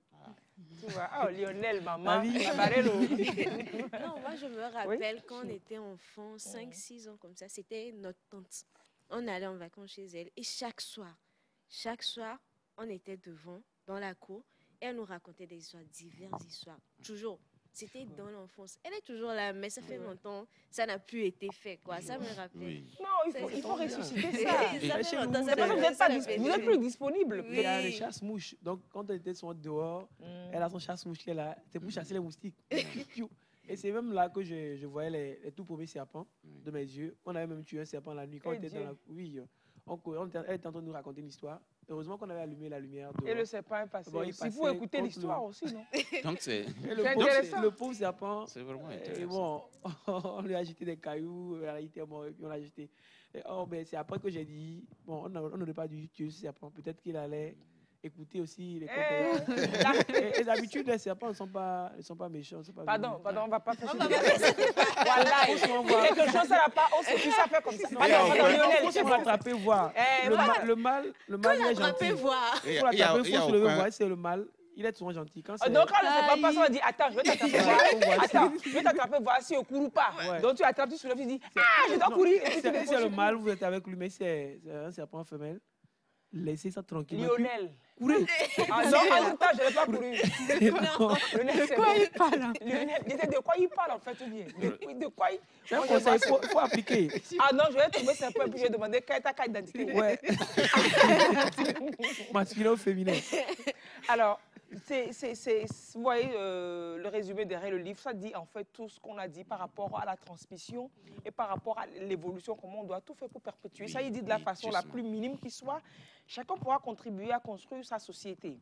Les valeurs se transmettent par l'échange, peu importe qu'elles soient orales ou écrites. Nos valeurs ancestrales mourront lorsque la génération actuelle n'aura plus comme repère qu'une poudre aux yeux des réseaux sociaux. La responsabilité de cette mort reposera sur l'utilisation qu'on fait des réseaux sociaux et non du fait de l'existence même de ce moyen. Déjà, l'agonie est profonde et les urgences demeurent. Le retour à la lecture et ou aux échanges sur les histoires édifiantes de nos familles et de nos communautés. Donc, ce recueil de contes inédits est une reprise des contes du peuple qu'on combat, comme on l'a dit. C'est très intéressant, c'est très pertinent. On est là aujourd'hui à jeter la pierre à nos parents qui ne nous l'ont pas fait peut-être, qu'on n'a pas eu des soirées au compte, etc. Nous qui savons que c'est possible, pourquoi nous ne le faisons pas? Pourquoi nous n'initions pas? C'est jamais trop tard, c'est jamais trop tôt. Vous pouvez l'initier chez vous, avec vos petits frères, avec vos petits cousins, même avec les aînés, vous pouvez initier des moments à la maison comme ça, pas tout le temps sur téléphone. Mais justement, on pense que quand on parle d'héritage, c'est seulement ce que nos parents laissent, l'argent, les immeubles, les terrains. On se tape sur ça, tout ça. Il y a la meilleure richesse, c'est immatériel. Immatériel, ce que vos parents vous transmettent. C'est ça. C'est ça la meilleure. C'est ça même qui fera de vous soit un homme, un plein de qualité, ou quelqu'un de raté et un fléau pour la société. C'est ça. Si les enfants, si vous, peut-être, on ne va pas faire de la psychologie aussi ici, mais moi, je suis convaincu de ce que je dis. Ce que vous irritez, le patrimoine immatériel, les histoires, tout ça, ce n'est pas seulement les contes. Et il y avait des histoires de vos aïeux, ce qu'ils ont fait. Quand on va raconter tel aïeux était ceci. Une fois que vous écoutez ce genre de choses, c'est un stimulus, ça met en vous quelque chose. Vous êtes marqué, vous voulez répéter la vie de cette personne. Mais supposons qu'on dise que votre aïeux était un voleur, il volait les œufs de poule, de pintade, ici, par là. Mais heureusement qu'on n'aime pas raconter ce genre de trucs. Sauf c'est de l'extérieur que vous l'apprendrez. Ça, c'est pas très bonne image. Voilà. Alors, même dans le même sens, je pense que ces histoires, ou encore les noms que nous portons, émanent des histoires. Il y a toute une histoire qui est cachée derrière chaque nom qu'on porte. Et actuellement, pour la prise de contact, en classe, je demande souvent, ça veut dire quoi ton nom? Et tant qu'ils ne comprennent même pas leur nom, tu portes un nom que tu ne comprends peut-être même pas. C'est important de connaître aussi le nom qu'on porte. Il y a toute une histoire qui est cachée derrière. Et quand on se fait conter cette histoire, on connaît dans la vraie valeur l'explication de ce nom. Et on doit savoir quoi faire. Peut-être que tu as un nom que tu ne connais pas, bien que tu ne comprends pas.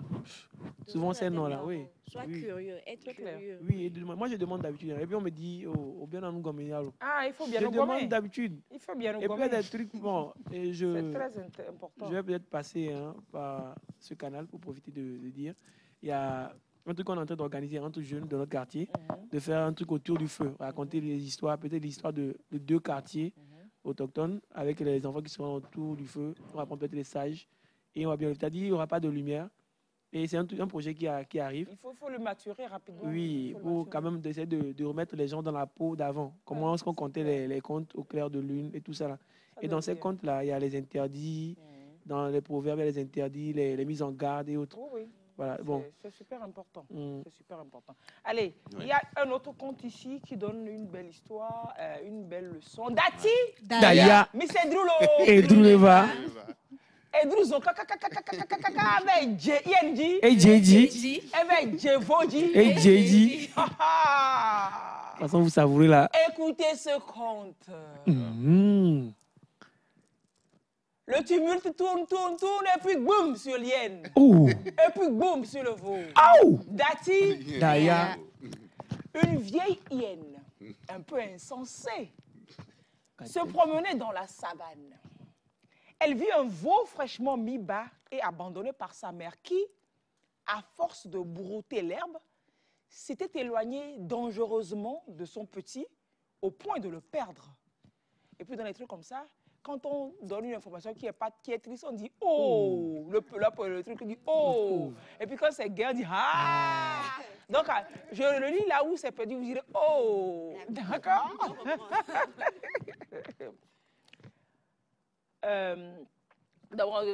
Elle vit un veau fraîchement mis bas et abandonné par sa mère qui, à force de brouter l'herbe, s'était éloigné dangereusement de son petit au point de le perdre. Le pauvre.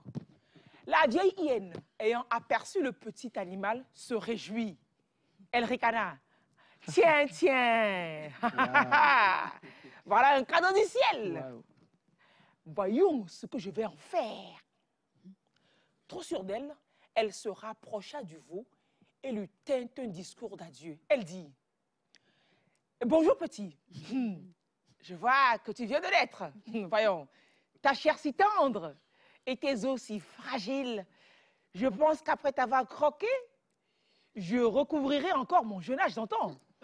Car, dit-on, la fraîcheur fait rajeunir. Sache que quand le soleil sera comme ça, je reviendrai pour toi. » En fait, elle fit des signes de pattes pour montrer que le rendez-vous se tiendrait au crépuscule. Tu comprends là que tu n'as pas du tout la chance de survivre, mon jeune petit veau. Pardonne-moi, dit-elle presque presque religieusement. Mais franchement, mes mains n'ont jamais été si gentilles avec des gens de votre race. Vous êtes des faibles que nous intégrons facilement dans notre chaîne alimentaire. Pour le petit veau qui ne comprenait rien à ce discours, ces jacassements de l'hyène l'amusaient plutôt. Il rigolait, il était content. Il ne se doutait pas qu'elle lui dit des choses graves à son sujet. L'hyène s'éloigna, mais ignorait qu'elle n'était pas la seule à convoiter le veau. et que son discours avait plutôt intéressé un discret, le boa.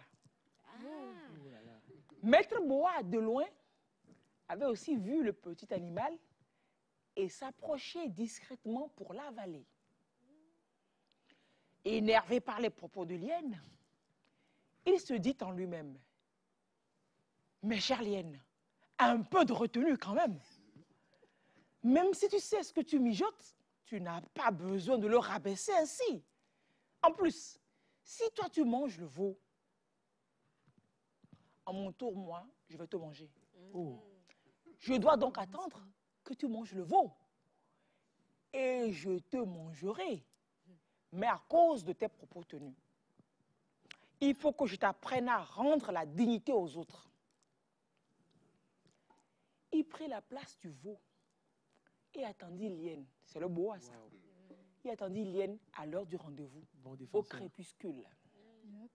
L'heure venue, voici la hyène qui revint avec une suite afin de mettre à exécution son plan dans une ambiance familiale. Bon appétit. Wow. À peine arrivé, sans plus passer à une dernière vérification, elle se jeta sur sa cible qui se trouvait être le boa. Oh là là. Le géant animal s'enroula autour de sa taille, la taille de la hyène, bien évidemment, et la pressa si fort qu'elle rendit même tout le maigre repas qu'elle avait eu toute la journée. Oh là là, pitié pour elle. À un moment, le boa la lâcha. Elle partit en trombe, boitant, avec des os brisés par endroits. De loin, elle se redressa sur ses pattes et s'exclama. Décidément, le veau là, ce n'était pas un veau. Mais j'avais pourtant bien vu un veau. A-t-il grandi en si peu de temps? Très satisfait d'avoir bien administré sa leçon à Lienne, Maître Boa renonça à avaler le veau. Il lui laissa la vie sauve. Alors, par ta bouche, tu mangeras, et par la même bouche, tu peux ne trouver que des ennuis. Voilà. Dati, Daya. Alors, un conte bien raconté d'une digne reine. Tu vois, vu-tu? Ouais, donc, tu racontes cette histoire à des enfants, tu leur dis qu'il faut savoir parler. L'importance de la parole. Voilà, de la parole. Ce n'est pas parce que tu es en position de force sur quelqu'un que tu vas lui manquer de dignité. Voilà. Que même le plus faible, il a besoin de notre respect, de notre dignité, de notre compassion. On ne profite pas de la vulnérabilité des autres. Voilà. Tu racontes des histoires comme ça et puis même les adultes, on se rappelle toujours des vertus de la société qui se perdent à travers des histoires qu'on se raconte. Oui. Effectivement. Effectivement. Parce que c'est quand on s'assoit pour se dire les contes, mais vous verrez qu'il y a même les adultes, les anciens, tout ça. Forcément. Donc, tout le monde se rappelle les principes élémentaires de vie communautaire, de valeurs, tout ça. Celui qui dit le conte, lui-même, il se dit ces valeurs-là. Donc, finalement, ce que je suis en train d'enseigner à mon enfant, je me le rappelle. Je me le rappelle. Et je ne ferai pas autre chose que ce que j'ai dit. Sinon, je vais me contredire. Et l'enfant, tout de suite, va poser la question, mais dans le conte, ce qui s'est passé là, tiens, c'est en train d'aller à côté. C'est ça, c'est pas ce que tu fais, surtout que les enfants, ce que tu fais, ce que tu m'as dit. Les modèles, oui. On ne dit pas, on ne fait pas autre chose que ce que l'on dit. Voilà. Et je pense que c'est dans cette même dynamique qu'il y a souvent des interdits quand on raconte une histoire et à la fin, comme vous l'avez posé tout de suite, la moralité. Et d'habitude, quand on était petit, je me souviens, on nous interdisait souvent d'avaler les grains d'orange, les pépins autres là, que quand si tu avales ça, ça va pousser dans ton ventre. Dans ton ventre, mais là, sur la tête. Mon premier traumatisme, c'est ça. On avait un beau mandarinier, un mandarine à la maison. Je doux mandarine. C'est bizarre, c'est orange, mandarine. Généralement, les clémentines n'ont pas de pépins. Mais là, c'était doux, mais il y avait pépins. Et je mange et j'avale. Quand j'ai avalé, j'ai toussé et mes soeurs, frères, ils m'ont demandé que j'ai dit à avaler. Elle dramatise trop les choses, quoi. Hey! Ça va devenir un arbre. Eh oui! Au minti, mais quoi? Il y a qu'un. Ou là, tu cries. Est-ce que tu peux cracher? J'ai dit non. Et puis tous avaient la mine défaite en même temps, tout d'un coup. Donc tu ne peux pas t'imaginer que tous ils puissent se passer le mot. Tellement ils étaient en symbiose, ils avaient une réaction synchronisée que tu te dis forcément que c'est vrai. On peut faire ça à ta propre personne, sœur. c'est pas 2 personnes, c'est pas 3 personnes, tous étaient là. Et puis, que au pire que je meure. Mais le meilleur des cas, c'est que l'arbre puisse pousser dans ma tête. Dans ta tête, voilà. Et que des fois, quand l'arbre pousse, quand c'est un arbre, machin, que ça a poussé même des racines. Et donc, je serais fixée sur plein de racines. Non, vous avez dans le niveau sol. trop haut. Non, ça, c'est le niveau 12 qui vont donner. Que les racines vont se fixer. Et donc, les fruits vont pousser dans la terre, que je serai là, que je ne pourrai plus bouger. Et qu'eux, ils devront grimper sur là pour prendre des fruits. Et que c'est seulement dans ce cas que je peux survivre. Mais que dans l'autre, cacao le pompo, cacao le gouvernement, vous voyez, il y a l'un qui dit, vif un badaka, bois blanc, sok mané. Non, c'est macabre, c'était terrible. Et puis l'autre qui dit, non, un enfant devait faire un monde, d'accord, qu'on n'enterre pas un enfant avec ses accueils. Non, que normalement, on n'enterre pas avec. Et pendant ce temps, vous étiez là, tétanisé. C'est devant moi qui disais ça, là. C'est-à-dire que les gens, là, c'est devant moi qui disaient ça. Et puis, mais que normalement, si je devais mourir, ce sera cette nuit. Mais que si je me lève demain matin, c'est que c'est l'autre option, que c'est qui va pousser dans ma tête. Les gars étaient sérieux de chez sérieux. Je pense que tout le monde fait ça. Ils ont été initiés eux aussi. Ils ont fait la même chose. C'est peut-être qu'ils ont ajouté une couche. Mais aujourd'hui, les enfants sont tellement... Ils savent que tu ne peux même plus tromper un enfant aujourd'hui comme ça. Et puis le comble, ils ont dit que moins les gens apprennent l'affaire, mieux c'est pour moi. Non, je ne vais pas en parler aux parents. Tu vois, ils ont tout mis pour que je n'aie pas peut-être pleuré chez maman ou chez papa, pour qu'ils me disent que non, il n'y a rien. Donc, heureusement que c'est seulement eux qui ont... que là, je peux avoir de fausses choses, je ne veux pas mourir cette nuit. Que traumatisme réel. Moi, tu as envie, voir les gens, moi, tu as les fruits. Mais allez, c'est-à-dire que toute l'après-midi, la nuit là. J'ai dit, non, attends, quand tu pars te coucher, c'est comme tu dis tes adieux, mais tu vas te dire non, je ne vais pas dormir, mais le sommeil, quand ça arrive, ça ne t'informe pas. Ce que tu vois seulement, c'est que tu te réveilles le lendemain.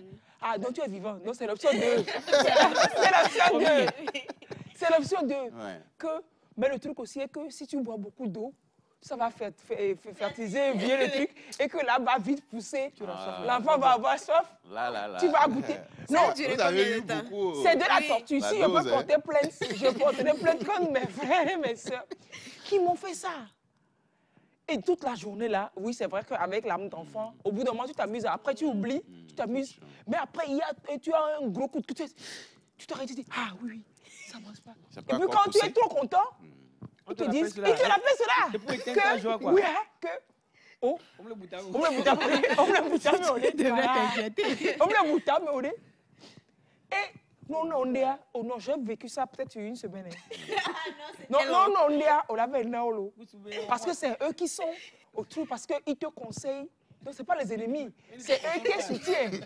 Non, quand on te ramène quelque chose, obligé. Là, ils te demandent plus. Avant, ils te demandaient, c'était la guerre. Là, ils te demandent plus. C'est toi-même. Tu vas mettre un. Ils coupent, ils te. Voilà. Après, j'ai oublié un jour. Et puis, j'ai parlé à maman. Maman s'est moquée de moi. Maman, ils m'ont fait ça. Ils m'ont traumatisé. Ça, je n'oublie jamais. C'est pas possible. Peut-être que les contes aussi perpétuent ça. Parce que dans les contes, les animaux vivent, les fruits vivent, etc.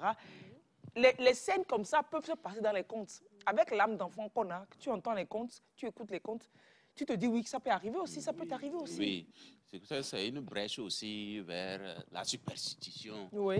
On pense que l'arbre qui est fixé pourrait peut-être se mettre à marcher. Oui, l'arbre marche et parle même. Ça nous hante aussi quelquefois. Quand on est petit, quand on dit certains contes qui sont vraiment mystérieux, après, Même on vous envoie juste pour aller chercher quelque chose à côté, seul. Vous ne pourrez pas aller.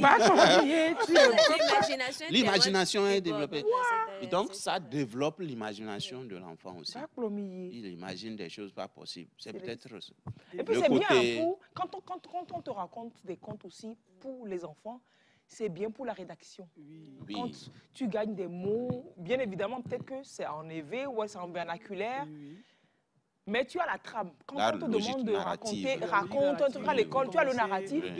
Voilà. Tu peux te greffer sur le bâti du conte, et puis des exemples dans le conte, et puis des histoires qui enrichissent ce que tu peux écrire comme rédaction. Il faut qu'on retourne à ça. On doit retourner sur ça parce que je pense aussi que quand on veut t'interdire quelque chose, on passe peut-être par les contes pour t'interdire un truc. C'est-à-dire que tu aimes rester trop tard dans la nuit et on te dit voilà, celui qui a une fois, il était une fois, quelqu'un dans la famille était resté tard dans la nuit et quand il rentrait, il a vu un truc blanc en chemin, en l'air, qui s'était lancé en l'air. Il ne pas voir son visage. J'ai dit, ils apprennent ça où? Tous, ils apprennent ça où? Puisque je ne connais pas tes parents, tu ne connais pas mes parents, mais c'est les mêmes histoires comme on que le truc que tu le vois, mais il n'a pas les pieds au sol. C'est comme s'il flottait en l'air, mais qu'il était rouge jusqu'à on le voit, ça ne finit pas. Et que la personne a vu, est tombée évanouie ou bien est devenue folle. Quand tu sors la nuit, tu vois une lumière même devant là. C'est ton heure à sonner. Mais on vous dira aussi que même la lumière là, c'est un esprit qui se promène. C'est pourquoi tu ne sortes pas la nuit. Oui. Et quand je pense que les semaines ou les jours auxquels on nous raconte ces histoires-là, bon, Jennifer va témoigner. Il y a des coïncidences. Bon, quand il y a aussi coupure du courant, et on t'envoie dans la chambre, c'est piou, piou, tu viens en même temps. Et puis on te voit, comme dans on m'a dit, je n'ai pas trouvé, tu as peur. Non, il faut qu'on revienne à ça. Et je me rappelle quelquefois, et si vous avez fait vraiment le village d'avant, comme moi. C'est pas le village du lieu d'aujourd'hui. C'est pas le village moderne on coupe le courant et tout ça. On vous donne une lampe, un lampion avec un pétrole là, où la flamme est nue, c'est pas couvert. Et on vient de vous dire les contes, tu as peur, on t'envoie dans la chambre. Maintenant, tu tiens ça. Et puis ça, c'était tu veux te précipiter pour... cette précipitation-là, tu arrives dans la chambre, ça. Voilà, le fait que tu as pensé que c'est un esprit qui a fait là, même c'est gâté. Mais c'est bien, ça nous a formé. Ça nous permettait d'être bien alignés. Ce qu'on veut que tu fasses. Par exemple, pour vous, là, on a utilisé ce stratagème-là pour vous tenir en brèche, c'est-à-dire pour vous bien aligner, poli et très gentil pendant tout ce temps. Pour prendre Orange encore, ça a pris du temps et je fais gaffe à ne pas être distraite pour avaler le pépin. Les choses.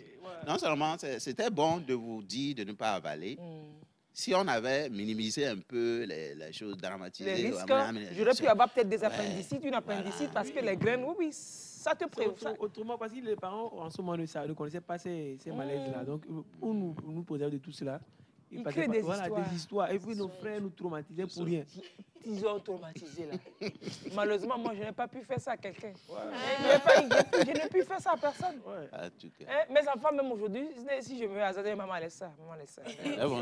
Maman laisse ça. Parce qu'ils savent que et je vis, c'est pas des enfants. C'est nos ancêtres qui reviennent. C'est nos ancêtres qui reviennent. C'est nos ancêtres. Alors, dans la culture qu'on combat, il y a des personnages qui se retrouvent en compte. J'ai vu beaucoup le lièvre. Le lièvre, il est commun, il est partout. La hyène, pour jouer le mauvais rôle, elle est partout. C'est la hyène qui joue le mauvais rôle. Parfaite. Même dans Le Roi Lion, en dessin animé, les hyènes, c'est leur clan. C'est-à-dire que c'est toujours... De toute façon, elles sont belles et vilaines. Là. Elles sont aussi... c'est leur rôle, ça. Vilain, dans le caractère, vilain dans le physique. Le lièvre, futé. Dans tous les dessins animés, le lièvre, c'est futé. Même des dessins animés qu'on rusé, futé, le lièvre. C'est pareil, c'est ce que je retrouve également chez vous. C'est pareil, c'est pareil. Est-ce qu'il y a l'araignée aussi chez vous? Oui, il y a l'araignée. Mba, l'araignée. Mba, oui, c'est dans le conte. Bon, il y a l'araignée aussi qui est... Il est un peu futé. et il est solitaire, il fait ses trucs. Mais ça ne le réussit pas quelquefois. Ça ne l'a réussi pas quelquefois. Mais en vernaculaire, pas en vernaculaire, dans le sud du Togo, oui, on l'a, Yévi Goloté, qui est aussi un grand personnage de conte. Et c'est lui qui se retrouve être Kakwa Nanze de l'autre côté, dans le Ghana. Et dans le... Donc, on personnalise des animaux beaucoup pour raconter l'histoire. Et tous, dans toutes les traditions, comme on l'a dit, ils ont les mêmes caractères. Oui. Ils ont les mêmes caractères. Je voulais poser peut-être une question à l'auteur. Vu que les Kokomba sont des agriculteurs et des éleveurs, j'aimerais savoir ce que représentent ces animaux-là. Hein, le lièvre, bon, comme ils disent le plus souvent qu'ils élèvent des bœufs. Et qu'est-ce que le lièvre représente vraiment pour cette, cette ethnie, cette culture? Dans la vie réelle ou bien dans le conte? Dans la vie réelle. Dans la vie réelle. À partir du conte, c'est évident. Futé, comme on l'a déjà dit, et très intelligent, qui sait toujours faire ses trucs à la mesure de la situation. Maintenant, dans la vie réelle, le lièvre, c'est un gibier qu'on chasse. On n'organise pas un culte. Mais il y a aussi des clans pour qui c'est des totems. Le lièvre, c'est comme le singe, le lièvre, peut-être le python ou bien quelque chose. On ne pas toucher. Pour certains clans chez vous. Oui. Ok, super. Des questions à l'auteur, les amis? Des questions à l'auteur, des questions à l'auteur, des questions à l'auteur. Qu'est-ce qui vous a le plus motivé à aller à la rédaction d'un recueil de contes? Pourquoi pas un roman? Ou alors, est-ce qu'il y a un roman qui arrive? Ça arrive. Bon, je l'ai dit, mais le roman même tarde à venir. Là, je ne vais plus dire, je ne vais plus rien dire. Mais pour le recueil de contes, c'est ça, c'est comme un déclic. On disait, quand j'écoutais, moi aussi, je disais les contes à mes pères ou à des plus jeunes. Mais à un moment donné, je me suis dit, mais tiens, pourquoi? Parce que moi, je me rends compte que j'ai l'habitude, j'ai l'opportunité de revenir au village. Mais il y aura des moments où je ne pourrai plus revenir. Et je partirai. Est-ce que je suis sûr de pouvoir me rappeler ou de conserver ce que j'ai fait, ce qu'on nous a raconté. Donc, en ce temps, pendant les vacances, c'est un moment de relation. On ne fait rien presque et tout ça. Donc, je me suis dit, je vais écrire ça, je vais transcrire.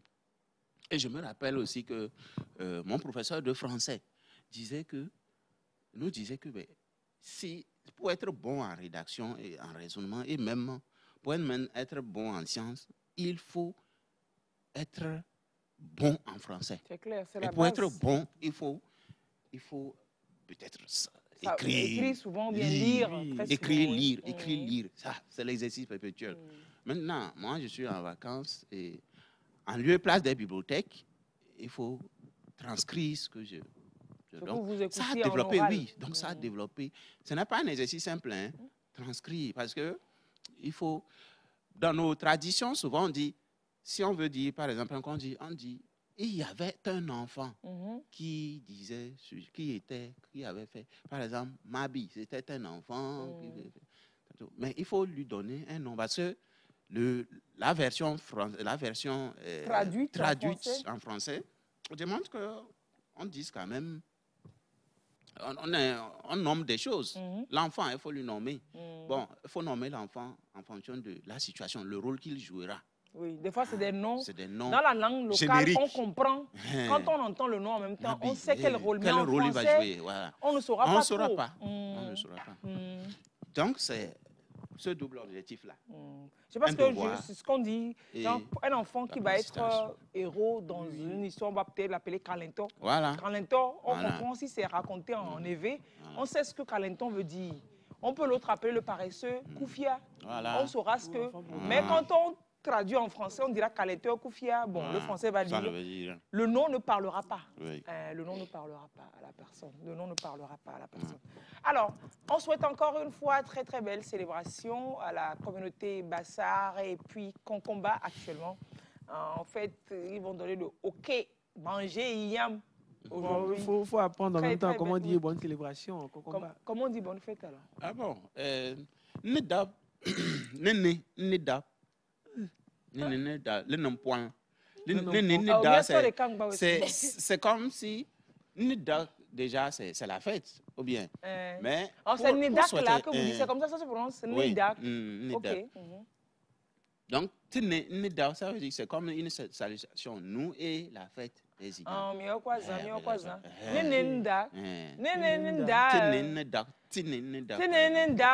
Tout le monde. Ah bien.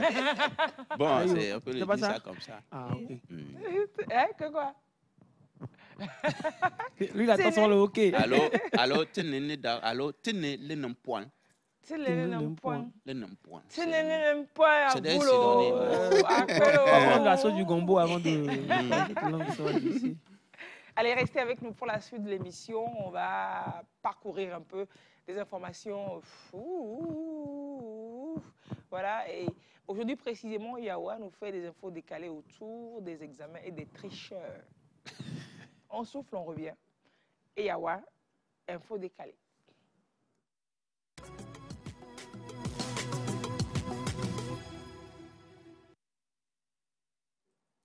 Allô?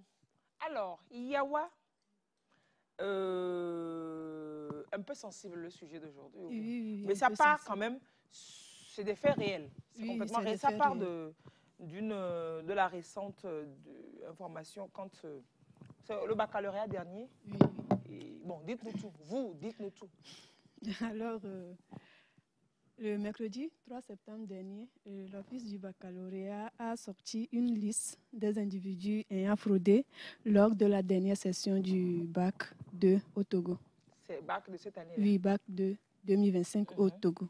Alors, ils étaient 5 candidats qui ont vu leur bac 2 annulé pour cause de tricherie. Alors, ils sont accusés d'échange de preuves, de documents frauduleux, d'usurpation d'identité et d'usage de téléphone. Oui, seul.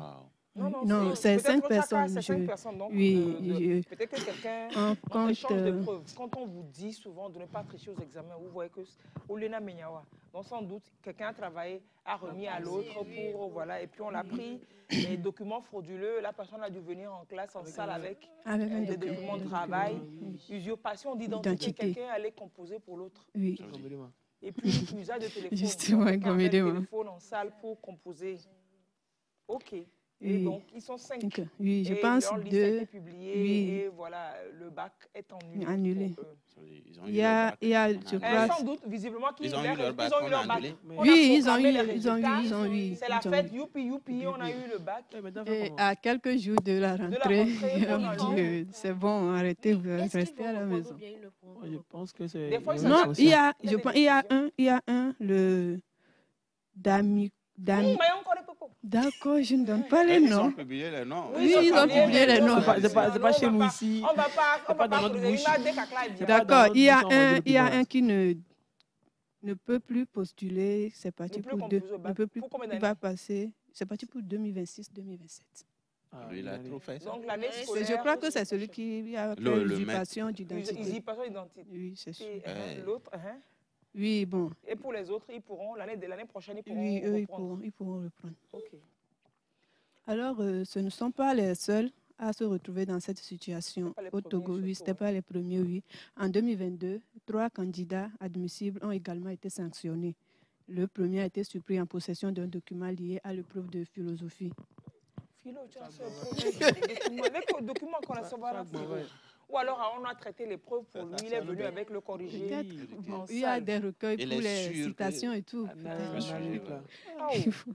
Le deuxième également a été surpris en flagrant délit avec un document de 4 pages lors de l'épreuve de histoire-géographie. Oh, oui, tiens. Le troisième pour usurpation d'identité. Et il a été interdit de se présenter à l'examen pour 5 ans. Du coup, il ne peut s'inscrire avant la rentrée 2028-2029. 5 ans d'interdiction de passer le bac. C'est long. Et malheureusement, il n'y a pas que l'enseignement secondaire qui est frappé par ces formes de le fléau. Oui. À l'université de Kara. Université même. Université même. 5 étudiants et tricheurs ont été exclus à la faculté des lettres et sciences humaines dans la semaine, lors du semestre Harmattan 2020-2021.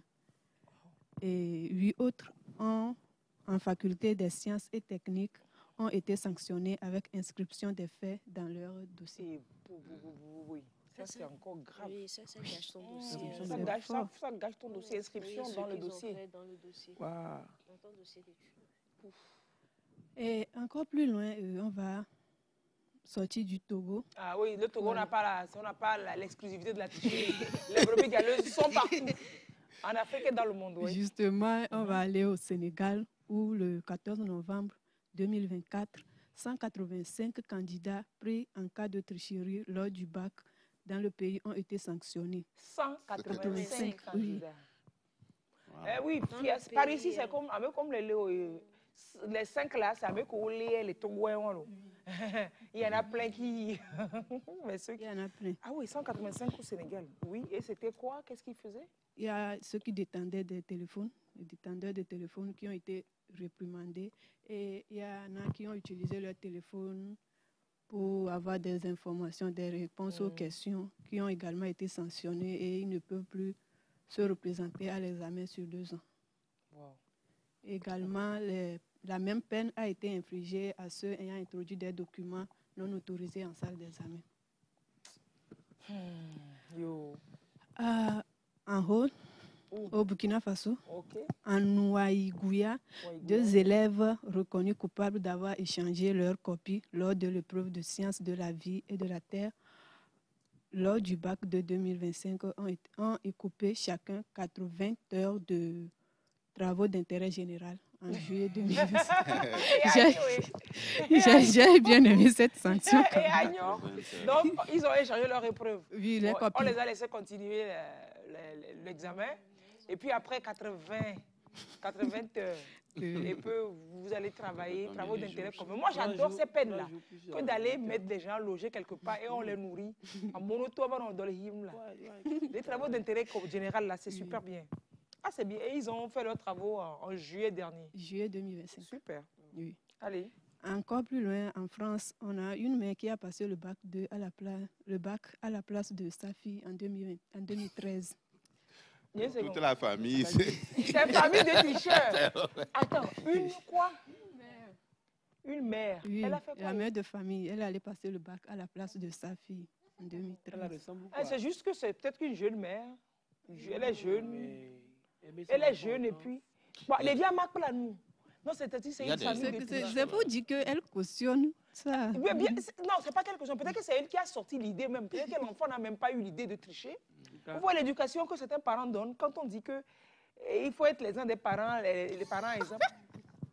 Elle est allée, c'est pas comme si l'enfant avait fait ça avec quelqu'un et on est venu signaler à la maman. Ouais, elle-même. C'est la maman même. C'est la maman même qui... En tout cas, moi, je vais dire aux téléspectateurs, s'il vous plaît, il y a une dame sur ce plateau, elle donne la monnaie en même temps.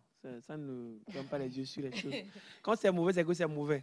Je ne la connais même pas. Après, je me suis demandé, est-ce que c'est l'amour? C'est l'amour de la maman? C'est pas l'amour. La bonne maman, c'est celle qui châtie. Bien même. Vous avez vu? Vous écoutez? Lionel va t'attirer un piège. Lionel dit careful.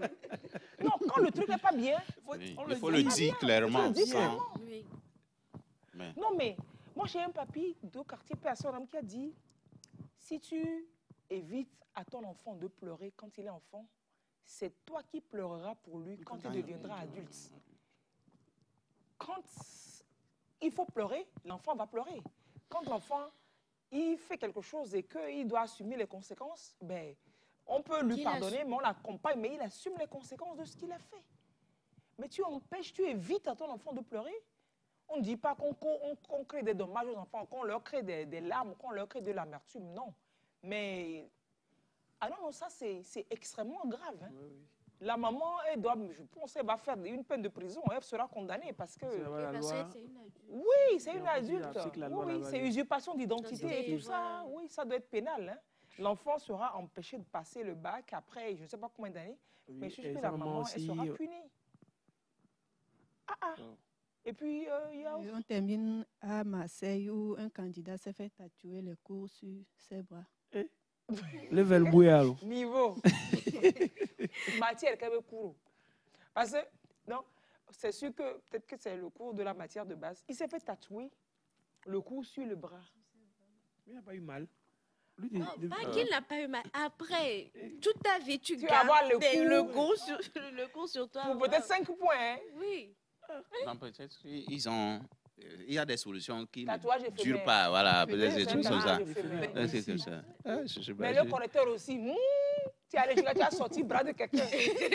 Sûrement, il est en train de faire comme ça. Peut-être que le gars a mis pullover ou bien manchon pour cacher, pour entrer en salle. C'est aussi ceux-là même qui suivent tout ce film-là, le film de la tricherie. Il y a des films de tricherie.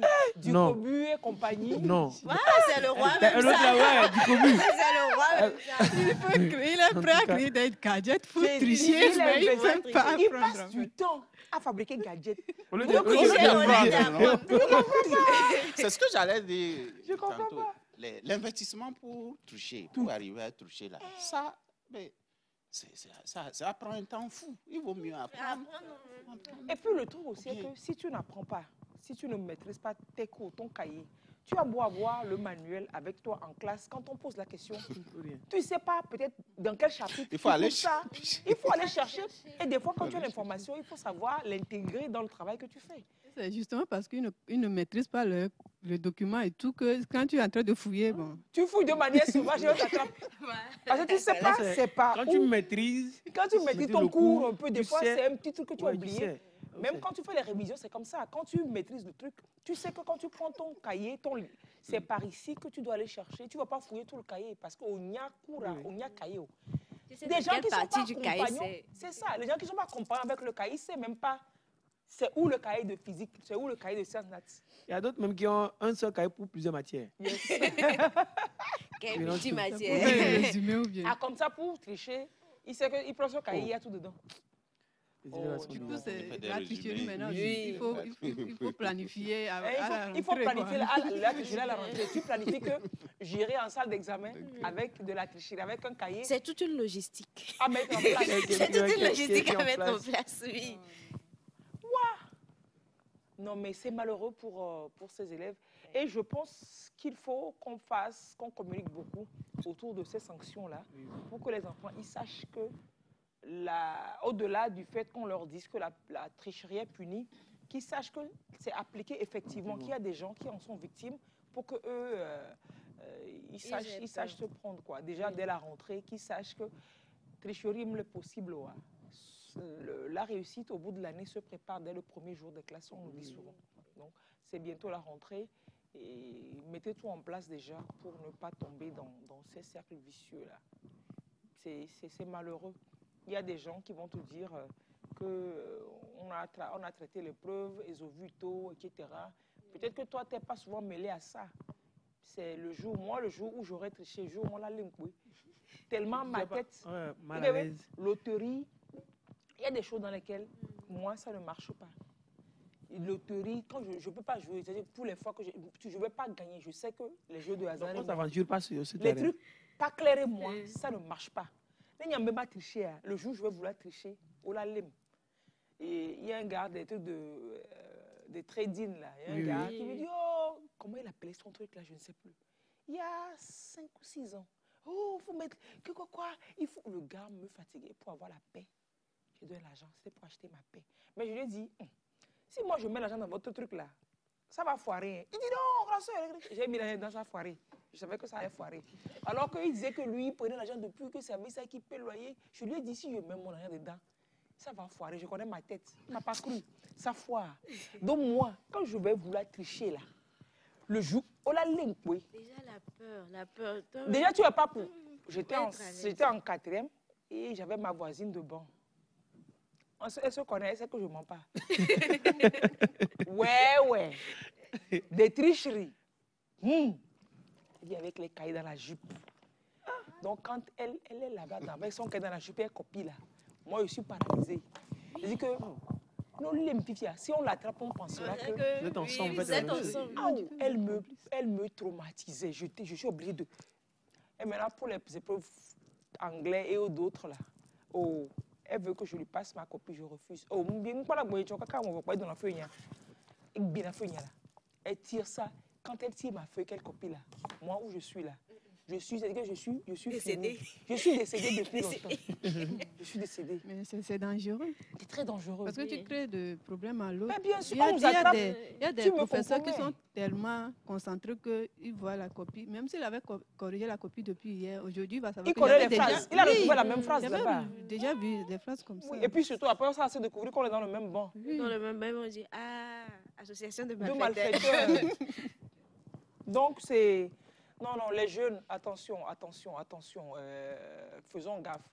Revenons aux valeurs. Il ne faut pas que le vice prenne la place de la vertu. Il faut qu'on soit vertueux, il faut que l'on mérite ce qu'on a.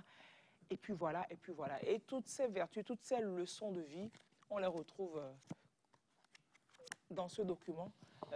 Quand vous lisez les histoires, c'est celui qui travaille le plus qui est récompensé. Oui. Le paresseux n'est pas souvent récompensé. La perfidie n'est pas récompensée. C'est l'honnêteté qui est promue, etc. Toutes ces valeurs sont dans ce livre que vous pourrez acheter à vos enfants. Vous pourrez le leur lire, vous pourrez le lire ensemble. C'est disponible dans toutes les librairies? Dans toutes les librairies, non. C'était normalement le travail de l'éditeur.